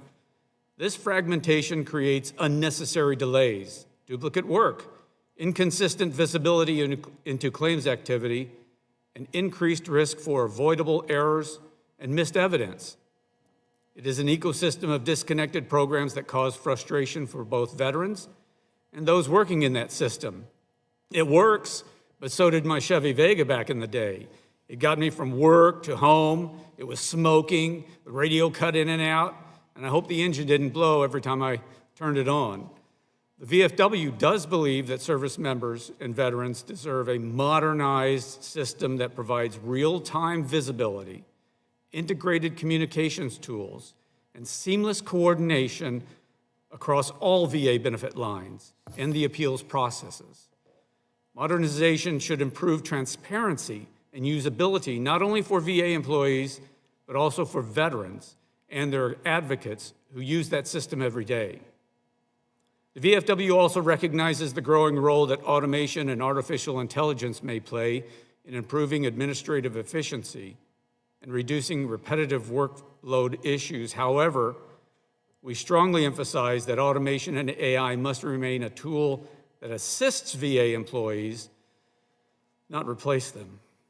Veterans' claims involve complex medical evidence, legal standards, and deeply personal circumstances that require human judgment and compassion. For that reason, all AI-assisted products should be reviewed by a qualified VA employee before any decision is made. Additionally, robust quality assurance and continuous oversight are essential to ensure these systems remain accurate and compliant with laws and policies that apply. Without proper safeguards, automated efforts could spread rapidly across thousands of claims and erode veterans' trust in the system. As Congress and VA continue to modernize efforts under the PACT Act and related initiatives, the VFW urges policymakers to remain focused not only on speed and efficiency, but also on integration, transparency, workforce support, and the overall veteran experience. Veterans deserve systems that are reliable and accurate. Chairman Barrett, Ranking Member Budzinski, this concludes my remarks, and I am prepared to answer any questions you or the members of the subcommittee have. Thank you. Thank you, Mr. Orto, and your testimony will be entered into the hearing record. We're now going to move on to questions, and I'll recognize myself for 5 minutes. Mr. Villanueva, your testimony really emphasized the really significant hurdles that veterans encounter while navigating the VA claims process. And I know your organization spends a great deal of time helping veterans to navigate that. We know that the Social Security Administration leverages a qualified health information network to automatically put millions of medical records in real time, to pull them in real time and fast track them for consideration for Social Security determinations. And the VA is already the single most active participant in that network today. If the VBA were to adopt this identical proven automated model to eliminate the manual record collection process, how much would this lighten the veterans' burden to get their claims approved in your estimation, would you say? Thank you, Mr. Chairman. That is a great question. I know that for many NSOs, when they're explaining this to the veterans and having them try to bring in outside medical records in, it is a hindrance not just for getting the claim done, but psychologically to the veteran, right? Who has to now try to think, like, is there some medical records that I forgot? How many offices, how many different doctors, how many different hospitals have I had to go through? And now that we're going into, we're now in 2026, where almost all medical offices that are out there are using some forms of electronic medical records. To be able to use that and tap into that would be a great significance, not just for like the VSOs, but for the veterans themselves. Sure. Would you say that's the single biggest barrier for claims is the accumulation of the records at this point? In the organizing of those? It could be. It could be. I don't think that there's any single, portion of the process to point out, but I would say this. Like I said, when it comes to the psyche of the veteran, having them, go from the NSO, go back to get those medical records, and then actually come back. That is probably one of the hardest things for an NSO to control because it is completely out of their realm. Once a veteran goes home and they have a hurdle or they hit something and they're already in the back of their mind, they're kind of second guessing whether or not they should be putting in this claim. And they don't want to go through the hurdles, especially for the first time VA, appliquees. You have to understand, like, getting them back into the office to finalize that claim. And by automating that, I think it would be a world to help them to come back in to finish that claim and to put in there for their benefits. Okay, thank you. And for you or Mr. Orto, just asking your opinion on this, how much of the accumulation of records is from the Department of War versus outside civilian doctors that may have been an intervening, practitioner from the time you left the military till when you file your claim? Which is the bigger issue that you encounter? Thank you. Yes, so the accumulating the private medical records is a significant challenge for veterans, especially those who are rural veterans, who are trying to now establish a claim, and as my colleague said, then trying to get them back into to see the NSO is an issue. So getting those private medical records, Department of the War seems to be doing pretty good for the benefit delivered discharge as far as pushing those records in. Okay. So it's more on the fragmented nature, and to your point, I think, Mr. Villanueva, about every medical practice nowadays has an electronic health record system, but they're all very different, and they don't all speak to each other, and they don't all consolidate well together. Mr. Max, do you think there is an opening there to have an automation or AI model that could kind of synthesize these things in a way that would make them readable for that accumulation of records in a way that is then digestible for processing? I would think so. I mean, I will say whenever it comes to health records, and we deal with this a lot outside of Veteran Affairs, across AI is HIPAA laws and healthcare records. The data, the heartbeat of AI is the data, and a lot of our companies, because of so much regulation in that area, for good reason for the most part, makes that sort of talking to each other of the systems very complicated, and a lot of approvals necessary. Even though the veteran would be obviously giving consent for their medical record to be, transmitted this way. Yeah, it would go to like who's the, what system is going to go into that database and actually extract it? Is that tied to the veteran? Do they have an account there? Do they have permissions? Have we identified that individual? It gets a little tough on the back end. It is possible. Certainly the tools exist, but HIPAA laws and others do make it a little tough. Okay. Thank you. Ranking Member Baczynski. Thank you, Mr. Chairman. Mr. Ordo, thank you for joining us here today, and thank you for continuing to stand against any cuts to veteran benefits. Your testimony discusses the initial excitement around VBMS and having an all-encompassing system, but as we're learning, that in reality isn't really what it's turned out exactly to be. I am curious, how often are you navigating outside of VBMS to get pertinent information for a claim? And then my second question for you would be, in addition to that, what systems would you appreciate seeing incorporated into the platform? Thank you. That's excellent. I really do appreciate that, because we are seeing where we're having to navigate out of the VBMS system in order to gather evidence or to find out what's going on with the claim. We were talking about Quick Submit just a little while ago, and Quick Submit is one venue that veterans have to submit the claim. Well, sometimes it gets hung up there. And so we're looking for the claim. The veteran told us that they submitted a claim, or we submitted the claim through Quick Submit, and then we're not seeing it go all the way through. Well, the help desk there says that, okay, well, at one point, they can no longer help us. Talk to your regional office, the VA regional office. The VA regional office doesn't have that information. So we're having to go back into Quick Submit to try to find, do some forensic evidence finding to find out what's going on with the claim. So that's one part. The other one is appeals. So if you want to look at a Board of Veterans Appeals, it's not in VBMS. You have to go into the remnants of vehicles or case flow in order to get into and see what's going on into the claim system. What about the program of comprehensive assistance for family caregivers? The caregiver program, if they want to do an appeal, there's nothing in VBMS for that. So these are folks who have now been denied the caregiver program. So we're doing the forensics. Okay, can you give me some information about that? Maybe we can go into the VA's Capri system to try to find, and that's case by case, to try to find information so that we can build an appeal or see if that's viable to do. So we are going out of the VBMS system to gather this information. Would you have any advice for us on, how you think we could make it better, though? Yes, thank you. I do. I think that there needs to be a conductor of the orchestra.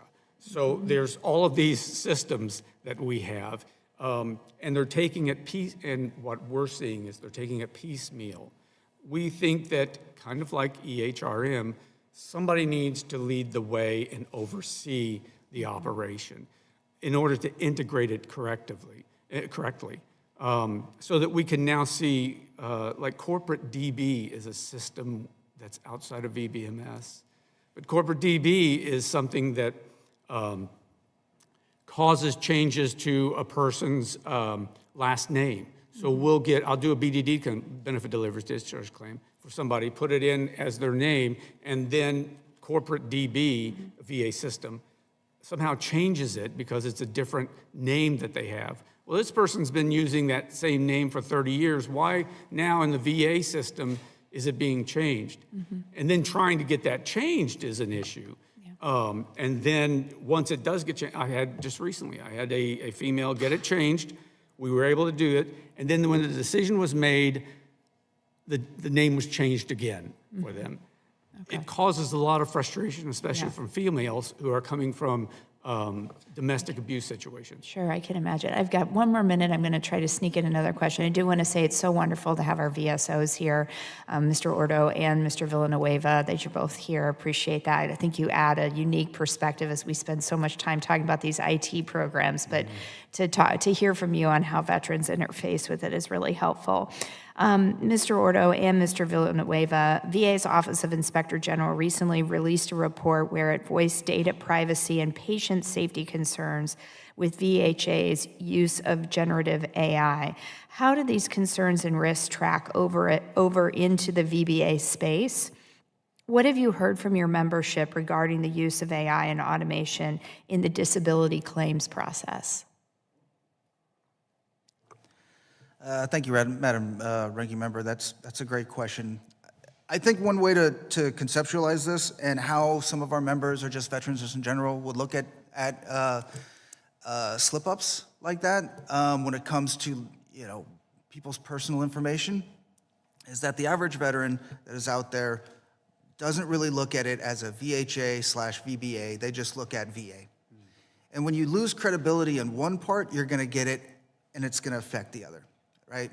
So any of these, losses of trust from the VA has a ripple effect that goes throughout all of our members, whether or not keeping them from going to seek help or whether or not it's them just not wanting to seek their benefits because they lost that trust. Thank you. I'm out of time. I'll yield back. Thank you, and totally agree with you. If a veteran has a violation of trust in one part of the VA, they're going to blame the entire agency, of course, and I think that's natural to expect that they would. Ms. Goodlander for 5 minutes. Thank you. Thank you all for being here today and for your really helpful testimony. Mr. Orto, I want to start with you, and this has come up in the conversation, but one of the things that surprises me the most about the Veterans Benefit Management System is really one of the great misnomers in government, because you really would think that this was a user-centered portal where you could go and manage the benefits. But talk to me a little bit about how in the course since 2009, this system has developed up not around a veteran-centric model. Tell us about how that has impacted the work of your important organization. Well, it's become, so it's not a five-alarm fire for us, but it is something that is a constant issue for us to work within what is supposed to be the Veterans Benefit Management System. So you're supposed to see everything, or supposedly, and we're working outside of those systems. So it's a source of frustration for us and the veterans, because the veterans then, they see the remnants of what is in VBMS through va.gov, which is poorly laid out in itself. So the frustration that the veterans have because they don't know what evidence is going into VBMS or what evidence may not be in VBMS, it is a source of frustration for us. So when you say that, you mean you don't even know what VA, you don't have, a veteran through one of your VSOs does not have visibility into what actually has been inputted into the system on their behalf. Yes, so talking about the veterans themselves, and they're the ones that ask us, so what medical evidence are they seeing in there? Is there something additional, like when the Department of War sends fragmented files over to them? Well, the veteran doesn't see any of that information, so they don't know what's going on with that. So they have va.gov, and va.gov is disjointed as it is. Does that seem fishy to anybody? Does that seem a little weird? that the veteran doesn't see what their own file says about them? Do they have the option to? It doesn't sound like it, right? I don't know what other agencies allow that also, or I'm trying to think back because my degree is in psychology. I used to work for the state as a mental health clinician, and I don't think we were, I know we didn't share case files with clients, but I don't know if that was just because it was a practice we didn't do or we weren't allowed to working for the state. I would have to go back and delve a little into that, but that's really interesting. I didn't know that that's a thing, and I know that we have some veterans in the chat. Is that a thing that you can't see your medical file if you get treatment from the VA? I'm just curious. So there are things that they can't see, so they ask us so that we can look into it for us. Exams, something as important as exams. They don't know what exams are going to be had until an examiner sends them a letter or calls them on the phone and says, we need to schedule you for exams. But they don't know if that's complete once they do those 3 or 4 exams. So is that done? You're shooting blind. Yeah, throughout exactly. The That's entire right. process. Yes, correct. Which is totally preventable and should not be happening to our veterans. Correct. Mr. Villanueva, thank you for your testimony, and thank you in particular for highlighting this April 2026 Office of the Inspector General report. It's extremely concerning. To the point about the conversation earlier on automation, it really does, this raises questions about how many end-to-end automated systems exist within VA right now, and whether when a claim is being adjudicated, a veteran knows or a family member knows that this automation was used in the adjudication process. So is it your view that Congress should require by statute, we need more visibility into how automation is being used end to end and when it's impacting? What is your recommendation to us to get better visibility? Well, that is a great question, ma'am. And there's a few ways, of course, oversight. I think automated claims, especially at the very beginning of this, have to have more oversight than just the regular claims process, because of just what we highlighted in our written testimony. We do think that there are ways to use AI and automation. As a matter of fact, there's a couple ways that we've been batting around about working on the remand churn and how AI and automation might actually be able to help that. But in these cases where you're actually talking about like the decision-making process, we do not believe that automation, or AI functions should even be giving recommendations on what an RVSR or a VSR, some of the people who are doing these claims. Because as we talked about, or you guys talked about earlier on in this hearing, with a lot of the loss of experienced workers, you have unexperienced people taking that, and they will use the recommendation given to them by the automation and take that as that's what I'm supposed to be doing, instead of using their experience to say like, no, this was actually wrong, and then garbage in, garbage out. And when you have garbage claims coming out, it's going to cost the government a lot of taxpayer funds. Well, thank you. I yield back. Thank you. Ms. Goodlander yields back.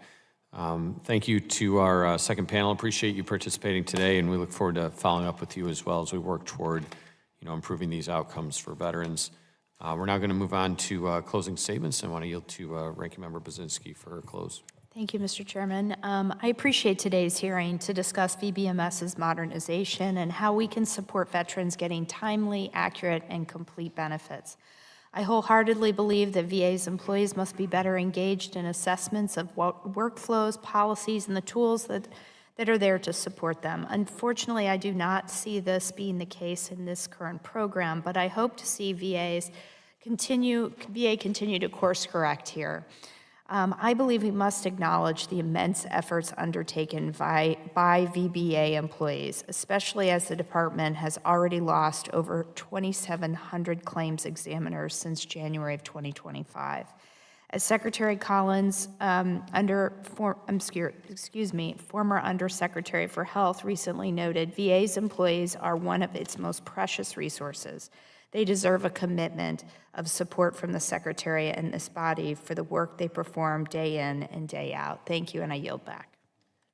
Thank you, Ranking Member Bazinski, and I want to thank all of our witnesses for appearing today, and thank you everyone who joined us for this hearing, and thank you to members who were participating today as well. I really appreciate that. I think we learned a few things in testimony today. One resounding that was clear is that technology is quickly evolving, and it's vital that VA joins the 21st century. My wife used to work for the state of Michigan and worked in one of these kind of complicated systems that was updated and patched together, and she said one of the benefits of, like, one of the ways that you would become a high-performing employee is if you could figure out the workarounds to the system because it wasn't flowing in the way that it was supposed to. So they would often share comparisons of how you got the system to do what you needed it to do by working around the process that was embedded within it. And we hear about that within the VA with systems like VBMS that are compartmentalized in different ways, are kind of based off the paperwork process, and are not driven by the technological capability that we have today. And as we look forward into the future of what we need to do, that's what I think we need to bear in mind, is how is the end user going to use this? How is the veteran going to benefit from it? Too often in government, we look at what we are doing in the form of outputs, not outcomes. And I think we need to shift our focus away from strict output-based metrics. How many did we process? What was this, system done, and things like that?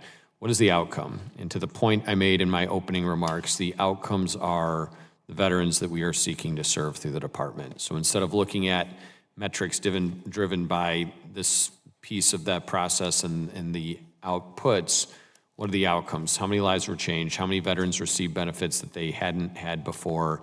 How many are receiving health care that they didn't have before? How many are having their lives improved by the benefits that they've earned that we've committed to them as a solemn process from our country in recognition of the service that they've done? So obviously, we've got a lot of work ahead of us. AI comes with a lot of overtones and connotations associated with it that comes with some skepticism that we need to work our way through to make sure that it is done in an ethical and appropriate way to protect veterans, both on the privacy of their health records, but also on the certainty of their claim that it's done in the appropriate way. So I appreciate each of you for being here today to help us work through that. Section 701B of the PACT Act set the stage for incorporating new technology, and we need to make sure that we are holding to that.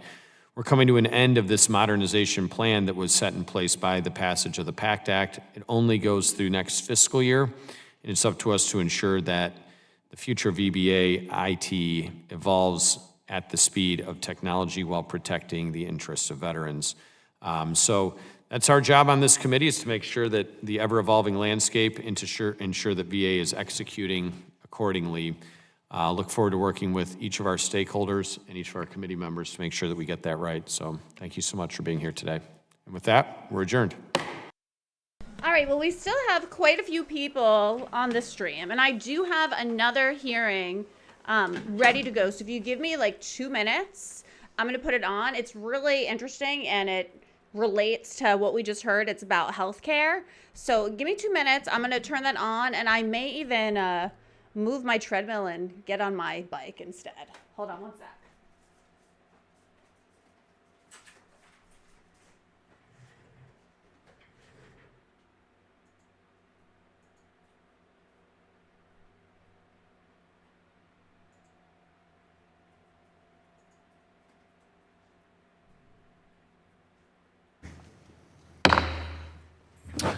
The Subcommittee on Health, Employment, Labor, and Pensions will come to order. I note that a quorum is present. Without objection, the chair is authorized to call a recess at any time. Employer-sponsored care is the core of America's health system, and Education Workforce Committee members understand that employers want what is best for their employees. Although they are not required to offer health coverage, small businesses often choose to do so to attract and retain top talent.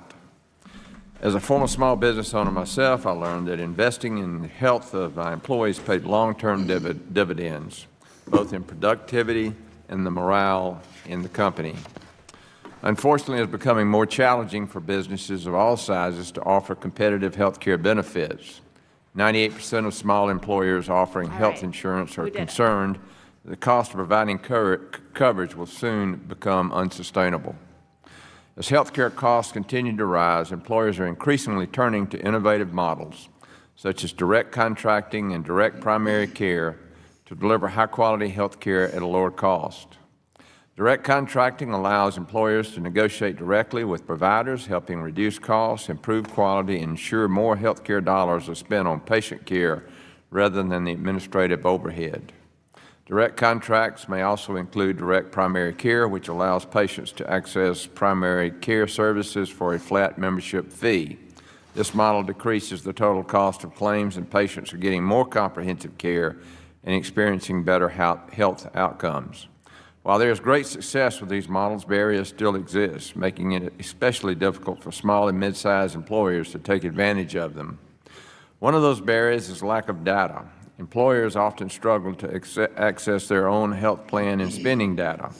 Without this information, employers and providers are unable to identify waste, access quality and savings, and design health benefits that best meets the needs of their workers.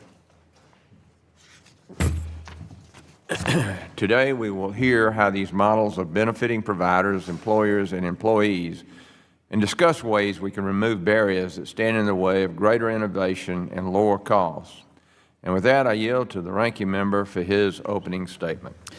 Thank you, Mr. Chairman. I want to thank Guys, I also want to let you know that I believe this hearing was from June 30th. It was either June 30th or July 1st. I'm pretty sure June 30th, though. Thank all the witnesses for being here today. In the wealthiest country in the world, Americans are still forced to choose between filling a prescription and paying their rent or putting food on the table. Despite our differences across the aisle, and as the chairman and I are both former small business owners who spend a lot of time at night trying to figure out our profit loss statements, we agree that the American healthcare system is broken, and we need to work on it to fix it with a sense of urgency as people are struggling to pay their healthcare costs and struggling to keep loved ones alive. To put this in a perspective of numbers, Americans' per capita health care spending has risen to nearly $15,000, approximately double the amount spent in other developed countries. 1/3 of all Americans, insured or not, reported having to sacrifice daily necessities to pay for health care in 2025. Witness table check. And 66% of Americans who file for bankruptcy cite health care cost as the primary reason. This is an acute crisis. Check 1, 2, check 1, I worry 2, that the 3, focus check of this 1, hearing 2, is 3, 4, inadequate, although We're both hearing important it okay. for If so, this, if you could and an important some sort of thing to sign. consider. We got one thumbs up. Do we have but two it is thumbs up? We got two inadequate thumbs up to really here going to deal Hollywood. with the All right, thank you. urgency and the challenges that Americans face. While a number of large employers have benefited from direct contracting models, I'm concerned that my colleagues are more interested in tinkering around the edges rather than putting forward bold solutions to this affordability crisis. This is a matter of life or death to millions of Americans. Instead of relying solely upon private sector to rein in costs and hoping for the best, it is imperative that, while we respect that Congress take bold action to look at other developed countries and see what models work better than the United States to help with health care and prescription drugs affordability for every family, not just the wealthiest Americans. Not long ago, when Democrats were in the majority, we delivered for the American people and showed that Congress can make health care more affordable. It wasn't enough, but it was dramatic in what we were attempting to do. We enacted the American Rescue Plan, the Inflation Reduction Act, to lower costs for working families and deliver historic investments in health care. These laws brought the number of uninsured Americans to the lowest levels in history. Today, we are fighting to pass the Lower Drug Costs for American Families Act, a bill that will make drugs more affordable for all Americans. The bill builds on the historic progress made in the Inflation Reduction Act, which gave Medicare the power to negotiate lower drug prices for seniors. The bill extends those negotiated prices to privately insured companies and consumers, including those who receive their health care through their employer. It also prevents pharmaceutical companies from raising prices faster than inflation and increases the number of drugs that Medicare can negotiate each year. Committee Democrats have also released a new report on how wrongful health insurance denials make care less affordable for working families. Given the importance of these issues to our constituents, I would hope that we would continue to find ways to work together on legislation that make meaningful difference and help with the affordability for the American people, in addition to extending people's lives and decreasing the suffering by American families. Unfortunately, that has not been the case during the last 18 months. Instead, my colleagues in the administration have taken a historic step backwards through the Big Ugly Bill, which has devastated Medicaid through nearly $1 trillion in cuts and slashed hundreds of billions. Okay, so I love to chime in when they talk about this, the big, beautiful bill, and how they love to criticize it. And the main thing that Dems always tell us is that Trump and the Republicans, they took away all these Medicaid benefits. They took away America's health care. So that is 100% not true. I mean, I guess that's one way to twist the truth, and you could say it like that, but that's just not the truth. That's not the truth whatsoever. So let's rewind. Remember COVID lockdowns? We couldn't leave our house. We couldn't work. So back then, I want to say it was 2021. It may have been 2020, but we had Congress enact the American Rescue Act. And what that was is it gave Americans bigger subsidies, and which lowered the cost of their health care subsidies. So they could go on the Obamacare marketplace and they could get a large subsidy. And for a lot of people, they either had zero premium plans with a cost sharing reduction, or some people were eligible for Medicaid. Now, what the left loves to leave out about this is that the American Rescue Act was only supposed to be temporary. It was supposed to give people relief temporarily because they could not work during COVID lockdowns. But when Biden was president, they kept extending the American Rescue Act. So year after year, people continued to get their subsidies. They got these zero premium plans or Medicaid, but the big beautiful bill, in essence, cut away those subsidies that were never supposed to be permanent anyways. The issue that I have, that the left keeps, saying this propaganda that people lost their health care, the issue I have with it is it's not true. And they're not addressing the big issue that we're dealing with in America. It's not that we're taking away people's health care. We're not taking it away. We're taking away the subsidies, but people should not have to have the subsidies to begin with, in my opinion. If you go on the marketplace, on the Obamacare marketplace, the Affordable Care Act plans, those plans are insanely expensive. They are so expensive. And I'm talking about premiums for a family of $6,000 a month, just in the premium. I talked about a family that I was helping here in Florida, $9,000 a month, just the premium for a family of 6, and they're pretty young. The problem isn't that we're taking away people's health care. The problem is that our states are allowing big insurance companies to charge people insane amounts of money for their health insurance. And let's be real, the insurance plans aren't even that great. They're not even covering that much. We know that claims get denied all the time, and they have these huge deductibles. I think the max out of pocket this year for 2026 individually was $10,600, over $20,000 max out of pocket for a family on the Affordable Care Act marketplace. So the answer isn't to just keep subsidizing individuals so they can have free healthcare, they can have reduced healthcare. It's our money anyways. It's not free. We're paying for it. That's not the answer, and the left loves to make that the answer, that we just need to throw more money at the problem. No, we need to do something with healthcare in America. We need to stop allowing our states to approve plans that are thousands of dollars a month for the premium, with huge deductibles, huge max out of pockets, with, crazy claim processes. That's the root of the problem. So I hate this propaganda that, we took away people's health care, because that's just not true. Dollars from food assistance programs, all to pay for tax breaks for the wealthiest amongst us. To make matters worse, Republicans refused to extend ACA premium tax bill credits last year has caused millions of Americans to be priced out of their health insurance. But Americans are rightfully that's not the taxpayers' problem. That's not our problem that people can't afford health care. Okay? We've allowed healthcare's private now.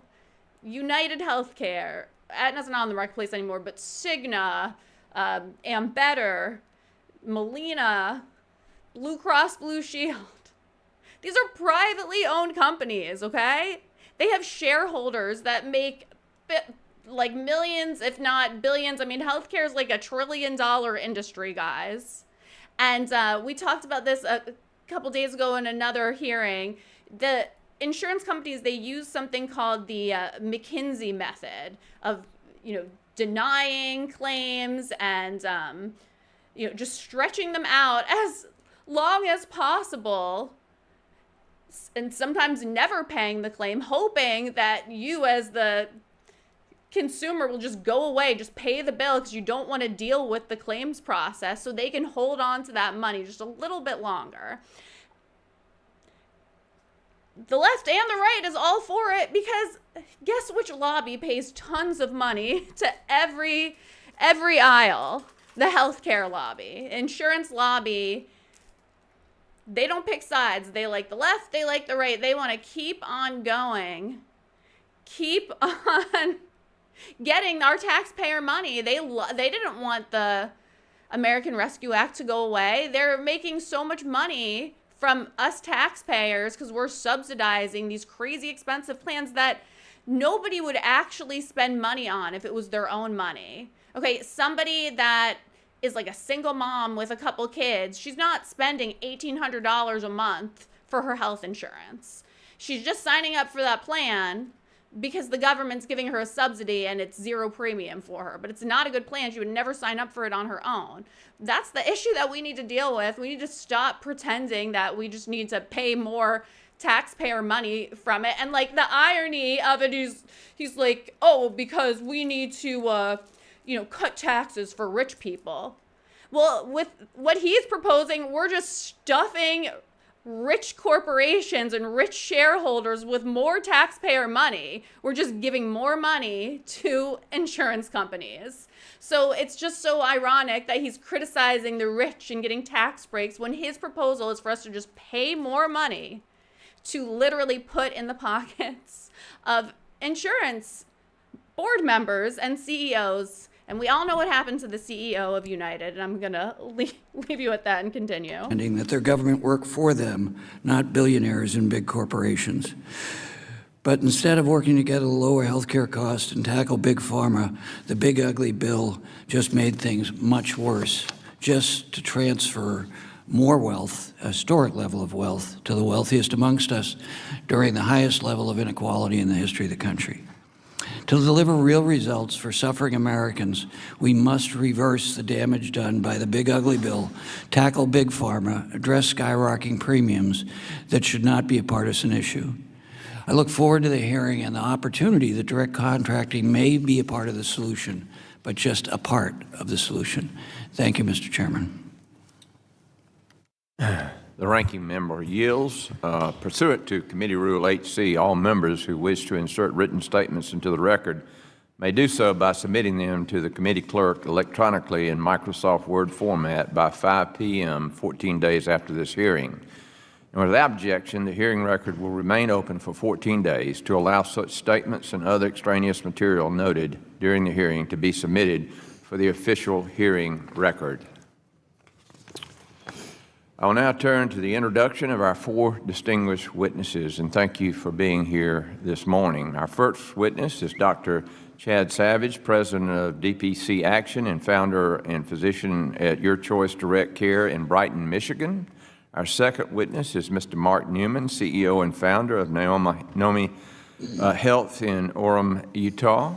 Our third witness is Mr. Brad Woodhouse, President of Protect Our Care in Washington, D.C. Our last witness is Mr. James Gelfin, President and CEO of ERISA Industry Committee in Washington, D.C. We thank the witnesses again for being here today, and we look forward to your testimony. Pursuant to committee rules, I ask that each of you limit your oral presentation to a 3-minute summary of your written statement. The clock will count down from 3 minutes as committee members have many questions for you. However, pursuant to Committee Rule 8D and committee practice, we will not cut off your testimony until you reach the 5-minute mark. I would also like to remind the witnesses to be aware of their responsibility to provide accurate information to the subcommittee. I will first recognize Dr. Savage for your testimony. Sir, you have 5 minutes. Thank you, Mr. Chairman. I appreciate the kind introduction. Ranking member, distinguished members of the subcommittee. A dollar bill is 0.11 millimeters thick. It takes around 3 trillion of these stacked upon each other to reach all the way to the moon. In the United States today, we spend the equivalent on healthcare alone every single year of a stack of dollar bills going all the way to the moon and then almost twice as far. This is a colossal problem for employers, as around half of the American populace is covered by employer-based insurance. At around $27,000 for the premium of a family plan alone, insurance has ceased being the hedge against catastrophic financial loss and itself has become that very catastrophic financial loss.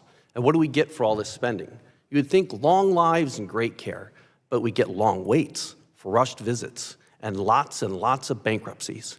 Simply put, the third-party system has failed. Direct primary care is part of that solution. It's a membership model of medical care where doctors contract directly with employers and patients, bypassing the complexity of the third-party system, saving around 50% on overhead. This means those doctors can offer affordable membership models for all the care that they provide with no copays, same or next day availability, extended 30 to 60-minute visits, and many have on-site pharmacy and laboratory services, which can save 80 to 90%. Because they're able to have more reasonably sized patient panels, they're able to provide concierge-like care without all the cost. This results in improved outcomes. Direct primary care patients have a 40% lower ER utilization rate and have about a 20% lower hospitalization rate. It works extremely well with inexpensive coverage products as well, whereas direct primary care in that situation functions as an affordable form of first dollar coverage.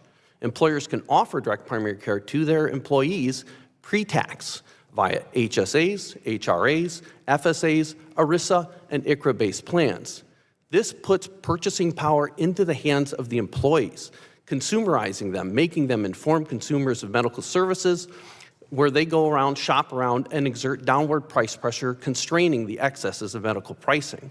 Most importantly, it gives them the power to purchase the care that they want, not what the insurance company simply allows them to have. And it frees the employers to focus on their core business. I request that Congress and the agencies assist the adoption of direct primary care by looking at the incentives for insurance agents and plan designers to ensure that they are able to offer to employers with equal consideration direct primary care and other innovative models. Also, to ease the fear of adopting these kind of tax-preferred options by employers, ease the process by creating toolkits, model contract language, and pilot programs to ease implementation of direct primary care. In summation, direct primary care saves money, improves care, and strengthens the American workforce. Thank you. The gentleman yields. Now I recognize Mr. Newman for your testimony.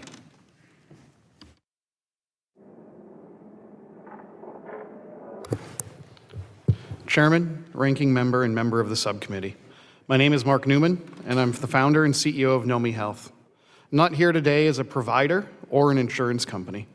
Nomi powers over 2,500 self-insured employers to analyze, contract with, and pay providers directly. To know us even more, we are deep in the fight to conquer employer healthcare costs. I've spent my career building HR tech companies that unlock opportunities for workers and their families. However, the day my son Milo was born, 11 years ago, was not only life-changing as a first-time parent, but gave me a rude awakening into why the healthcare system works the way it does. At the time, my 400-employee company just dealt with a 15% increase on our health plan.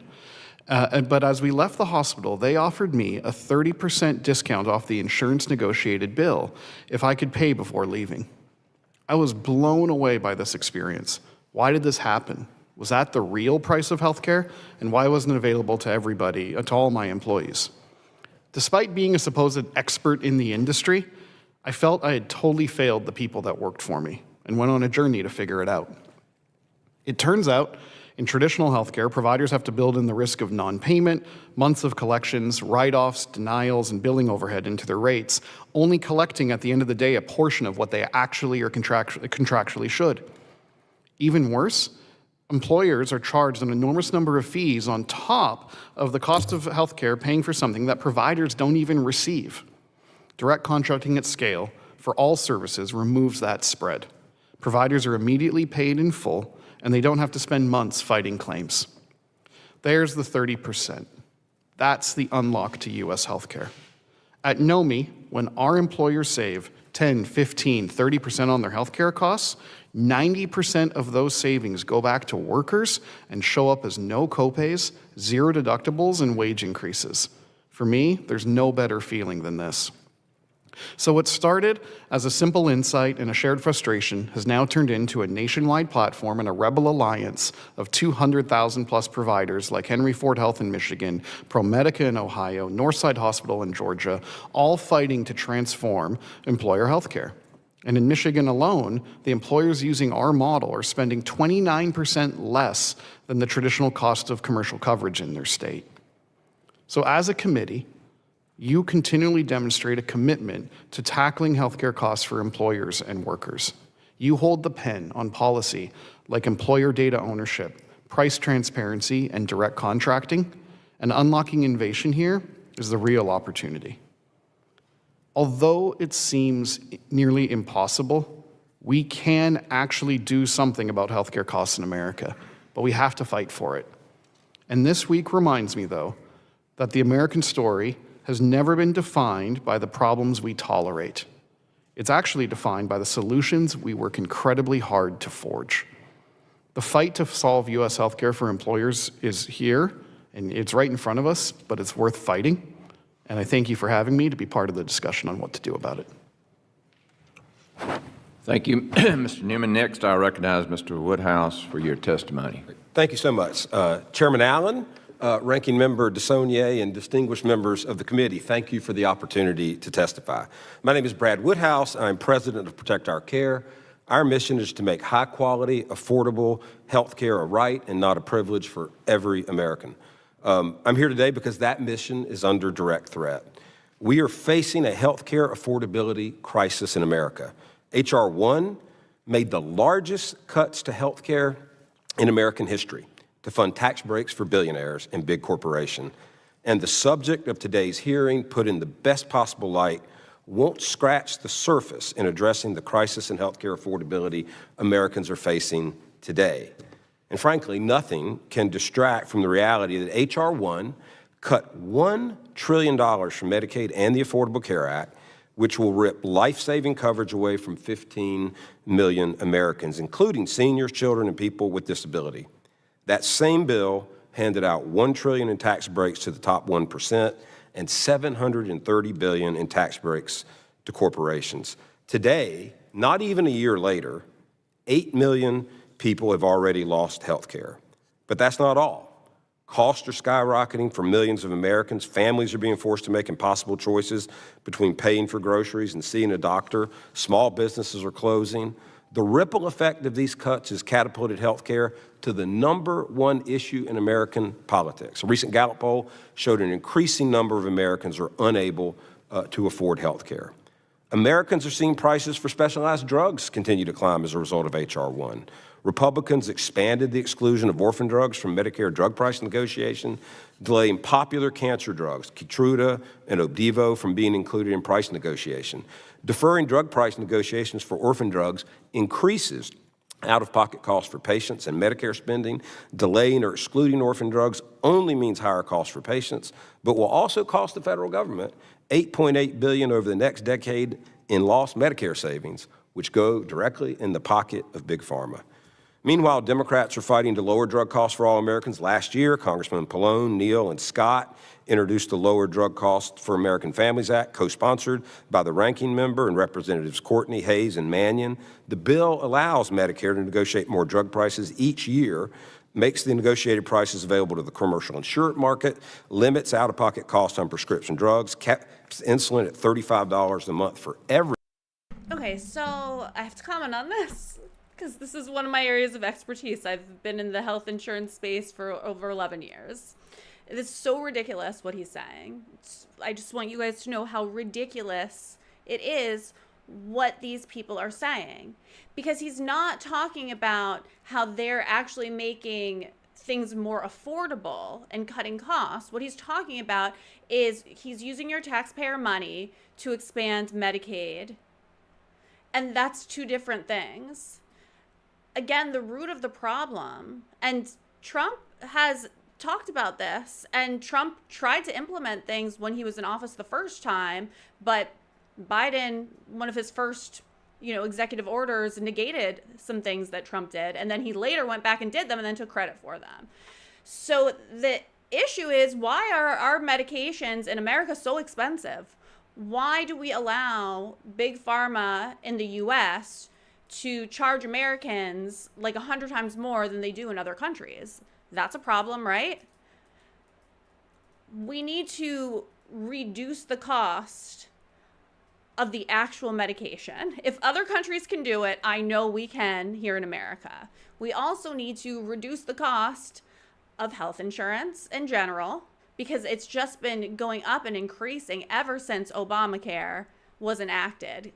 Health insurance premiums have just skyrocketed, and deductibles have gotten bigger and bigger, and max out-of-pockets are bigger than ever. And to say that the answer is then to expand Medicaid, if you're a smart person, you understand that that is not the answer. That's spending more money. That's just giving money to the evil billionaire corporations that the Dems say that, shouldn't be getting tax cuts. Okay, so we're not going to give them tax cuts. We're just going to pay them directly. We're just going to make them richer directly. That's what they're saying. That's exactly what they're saying. And the reason for that is because we know that these lobbies and these industries give both Dems and Republicans money. They just do. That's just a fact. You can look it up on Open Secret or whatever. So the answer is not giving more money to the problem. The answer is we need to reduce costs for things in America. We need to actually make things more affordable, not take money from working Americans and subsidize people that can't afford it. That's not the answer, because the gap is just getting bigger and bigger. And if there's nobody left working, making money, and making enough money to afford things, how's anybody going to be able to afford anything? The whole system is going to blow up. We need to get to the root of the problem, which means we need to either mandate or figure out ways for our drugs to be less expensive, our health insurance to be less expensive, our hospital pricing should be transparent and less expensive. And if you guys remember, before Trump left office his first term, I think it was a executive order that he put into place where it was like a hospital transparency act, and hospitals had to tell you when you went in there exactly how much things cost. So you knew, there was no mystery. You weren't getting a $100,000 bill for one hospital stay. You knew when you got there how much things would be if you wanted to pay cash, and you could shop around. Like I said, when Biden became president, that was one of the first things he got rid of. Also, before Trump left, he enacted that $35 copay for insulin. Again, Biden negated that when he got into office, and then later brought it back and took credit for it. I just want you guys to understand that when insulin was invented and patented, it was given over to the government. I think it was sold for either $0 or $1. And the reason for it is because the inventor of insulin, he didn't want to profit from this. He felt like this was such an important drug that diabetics needed that he just wanted to give it away so everybody could have access to it and afford it. But unfortunately, he sold it to a big pharma company, and as we know, the pricing for it is so out of control. And I feel really bad for people that need these life-saving medications, and they do have to make choices like, okay, am I gonna pay this bill or am I gonna get my medication this month? That's a problem. That is the problem. And the answer to it is not using taxpayer money to pay subsidies so big insurance companies and big pharmaceutical companies could have more money. And thanks for coming to my TED Talk. I'll continue and then wrap this up tonight. And closes drug pricing loopholes in H.R. 1. But also hospitals, nursing homes, and other care facilities across the country are in their own crisis. Many are shutting down, they're cutting services, or they're at great risk since H.R. 1's devastating cuts to health care. When a hospital closes its doors, everyone feels the pain. Patients have to travel further. Families face longer wait times and overwhelm emergency rooms. Moms are left without maternity care, putting their lives and babies' lives at risk. Entire communities will be left without access to care while CEOs and billionaires get even richer. We have some key numbers. Protect Our Care has a hospital crisis watch tracker. We are now tracking over 1,000 hospitals, clinics, and nursing homes which have shut down, cut services, or at risk of doing so. Over 70 hospital wards have shuttered, including 40 maternity wards. Nearly 300 clinics have been forced to close. Over 450 hospitals remain at deep risk of closure or cuts.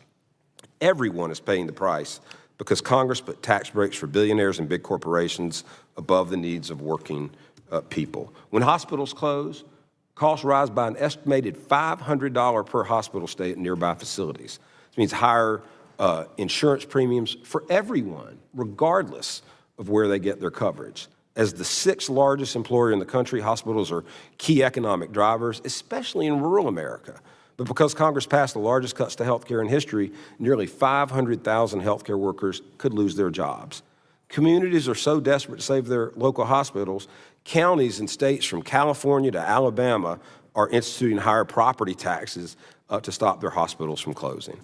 Protect Our Care, we've been crisscrossing the country to sound the alarm on these cuts, the cuts to hospitals, the higher premium costs, the cuts to people's care. Every day presents a chance to stop this healthcare crisis, to reverse the damage done by H.R. 1, but this administration has not lifted a finger to fix the crisis they created through the passage of H.R. 1. Congress should be focused on making health care affordable and accessible, not ripping it away to give tax breaks to the rich. Thank you for the opportunity to participate, and I look forward to your questions. Thank you, Mr. Woodhouse. And now, lastly, I recognize Mr. Gilfillan for your testimony. Thank you, Chairman Allen, Ranking Member DeSaulnier, and members of the subcommittee for the opportunity to testify today. I'm James Gelfand, President and CEO of the ERISA Industry Committee, or ERIC. ERIC is the only national association that advocates exclusively on behalf of large employers on health, retirement, and compensation policy. Our member companies employ people in every state and help sustain the employer-sponsored insurance system that covers more than 160 million American workers and their families. ERIC member companies pioneered the concept of direct contracting between group health plans and providers. We know that it works. Direct contracting can increase access to care, improve chronic disease management, drive better health outcomes, and reduce healthcare spending. We generally see three types of direct contracting amongst our members. First, an employer may contract directly with a health system in a market where the plan has many patients who need care. Second, an employer may contract with specialized and accomplished providers or health systems, often referred to as centers of excellence. And third, an employer may contract for capitated cost and population health management, including through direct primary care and accountable care organizations. Here are a couple examples from our member companies. One company implemented direct primary care to bring high-quality coordinated primary care to their employees. The results have been meaningful. The pilot program reduced emergency room utilization by 14%, reduced specialist spending by 11%, and increased the use of digital and virtual care by 32%. Patients rated the program significantly higher than the national average. One patient said, "I never have to wait for care, and they really know me." Another described a visit as the best medical experience I have ever had, saying that they left feeling seen, heard, and with a real plan to move forward with their care. The company has continued to expand the model across several states, including Washington, Missouri, Arizona, and Texas. Another ERIC member created a model that allows employers to contract directly with physicians, labs, and specialists. In the Midwest, employers and employees using these arrangements saw medical costs that were often 29% lower than state averages. One company rolled out a direct contract specifically to help employees access behavioral health providers, a service in critical shortage throughout the country. It's fully covered for patients and will solve a long-time challenge of continuity of care. And another company engaged with several centers of excellence, including the Mayo Clinic, the Cleveland Clinic, and Geisinger. Patients who need cancer care, spine surgery, or hip and knee replacements get an all-expense-paid trip to these top-rated systems where they receive superior care that lowers costs for them and for the plan. I hope these examples show why direct contracting matters. These models save money, improve access and outcomes for patients, offer predictability and consistency to providers, and minimize arbitrage from middlemen. Thank you, and I welcome any questions. Thank you, Mr. Gilfillan, for your testimony. And under Committee Rule 9, we will now question witnesses under the 5-minute rule. I will recognize myself for 5 minutes. I was recently reading some material from Milton Friedman, and he said, you know, he would like to privatize everything, but the government has to do some things. The only problem with the government is it costs twice as much to do it. And that seems to be the dilemma we have in health care. Mr. Gilfillan, employee participation in direct contracting programs is associated with a reduction in health care costs, improved health outcomes, and increased productivity. Can you share some of the quality metrics that may be used to measure health care volume and cost and the improvements you've seen in patient care? Thank you, Mr. Chairman. Direct contracting can help shift the focus from volume to value. Employers and providers measure success through outcomes, access, and patient experience metrics, as well as through costs. Quality measures typically include improved utilization of preventive screenings, chronic disease management, reductions in ER visits, hospital admissions and readmissions, medication adherence, patient-reported outcomes, and timely access to care. Cost measures focus on total cost of care, including overall spending trends and the substitution of lower-cost interventions rather than potentially avoidable hospitalizations and ER visits. For example, direct primary care has helped improve access and chronic condition management. While traditional primary care wait times might average around 21 days or more, team-based DPC can offer same and next-day access through in-person, virtual, or digital options. That access changes utilization patterns. In DPC arrangements, lower-cost virtual visits account for 15 to 34% of visits, compared with only 4% in a non-DP setting. One member company's direct primary care arrangement near Mesa, Arizona showed 14% reduction in ER utilization. That's not because people who needed to go to the ER didn't go, it's because they were taken care of and they never needed that visit in the first place. Right. And this improvement in health outcomes, did it help contribute to happier, more productive employees? Yes, in fact, that MESA program achieved a net promoter score of 88. So that's the score that patients were giving it, 88, whereas they gave most healthcare 58%. So much higher rated. Broader benchmarks show similar results. A company called Hint Health partnered with DPC practices nationwide to measure patient experience. More than 1,500 direct primary care patients across multiple states, they rated it 89%, including a 97% score for contact and access. The study also yielded an NPS score of 85. So in healthcare, that score reflects unusually strong patient trust, satisfaction, and willingness to recommend the care model. Mr. Newman, in a free market economy, the only way to bring down pricing is competition. And we've heard today about how large employers are able to create savings through direct contracting. What barriers do smaller employers face in entering into similar contracts because they don't really have competing factors in securing their health care? And you have created that, and how does that work? Yes, thank you for the question. You are right. You know, that we always think of solutions as being for only the large. But in fact, NOMI's core mission is to do it for the small and the mid-size who don't have other options or don't have other paths to access those things. You know, when you think about analytics and payments, it is wildly national, but networks are very, very local, right? It's the town, it's the county, it's the state that you're in. It's actually a level playing field for small and mid-sized employers when they're concentrated in a single area. And these employers are manufacturers, hospitality, restaurants, universities, unions, school districts. And when we unleash their kind of market power in this place, it's a question of how do we make it easy? We need to make it easy for the provider to participate. We need to make it easy for the employer to participate, because guess what? They're all hometown heroes, and they want to help and take care of each other. So, the pure irony when you're talking about price and marketing competition is that the opportunity to save is right in front of us. A price isn't a price in healthcare. $1 of negotiated care isn't $1 to any provider who ever expects to get it for whatever price they list, and an employer's paying $1.20 or $1.30 to even get it. And at the end of the day, when that provider only collects 70 cents on the dollar, we don't have to fight over contracted rates or you name it. Let's pay them what they actually end up receiving at the end of the day, pay them more than that, and make it super easy and simple for any employer of any size to tap into it. And that's the real opportunity. The money's right in front of us. Good. Thank So I'm going to wrap it up tonight. We've been here for a long time, and I'm definitely going to be back tomorrow night, and we'll finish this hearing. I mean, there's just so many things that are wrong with our healthcare system. I could literally go on like a 2-hour rant about it, and I promise you I won't. But, they talked about competition. This last speaker talked about competition. We need competition.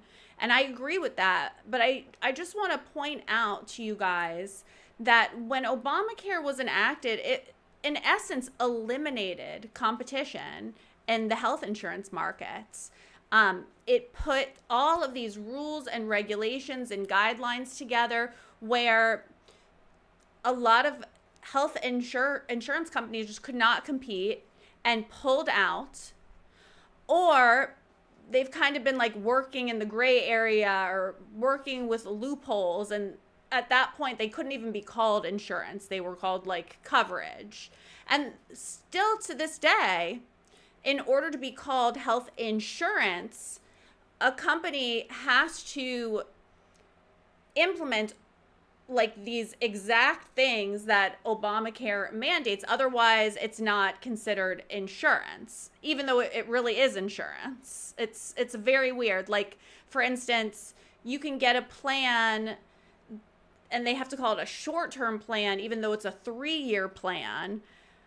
But Obamacare plans are only 1-year plan, but they're not called short-term. And you have to change it every year. And a lot of times the Obamacare plans are not renewable. They change from year to year, and a lot of carriers pull out of the marketplace, so you have to change every single year. Anyways, like I said, I could go on a tangent about this forever, but the bottom line is the Obamacare mandate eliminated competition in the health insurance space. And I think the only way to fix it, if we want to have true competition, is we need to completely repeal Obamacare, get rid of it completely. We need a complete do-over. And I think that we've learned a lot in the last, 15 plus years. I think that we've definitely learned a lot about insurance and what works and what doesn't work.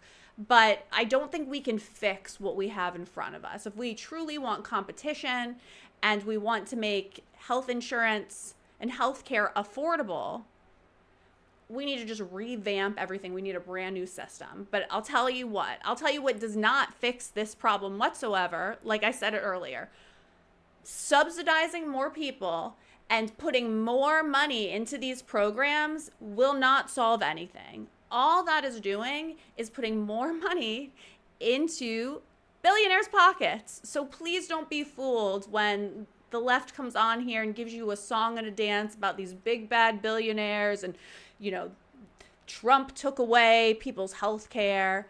It's just not true. Actually, they always do what they accuse the right of doing. They're accusing the right of putting money into, their billionaire friends' pockets. But actually, that's what he's doing by asking for more money and more subsidies and increasing Medicaid and the ACA subsidies. All he's doing is putting more money into billionaires' pockets. So don't be fooled, guys. Don't fall for the propaganda. Thank you so much for joining me tonight on my treadmill. I got about 7,000 steps in, another 45 minutes on my bike. I definitely feel healthy tonight. Anyways, I will see you guys back here tomorrow night. Thanks again for joining me, and have a great evening.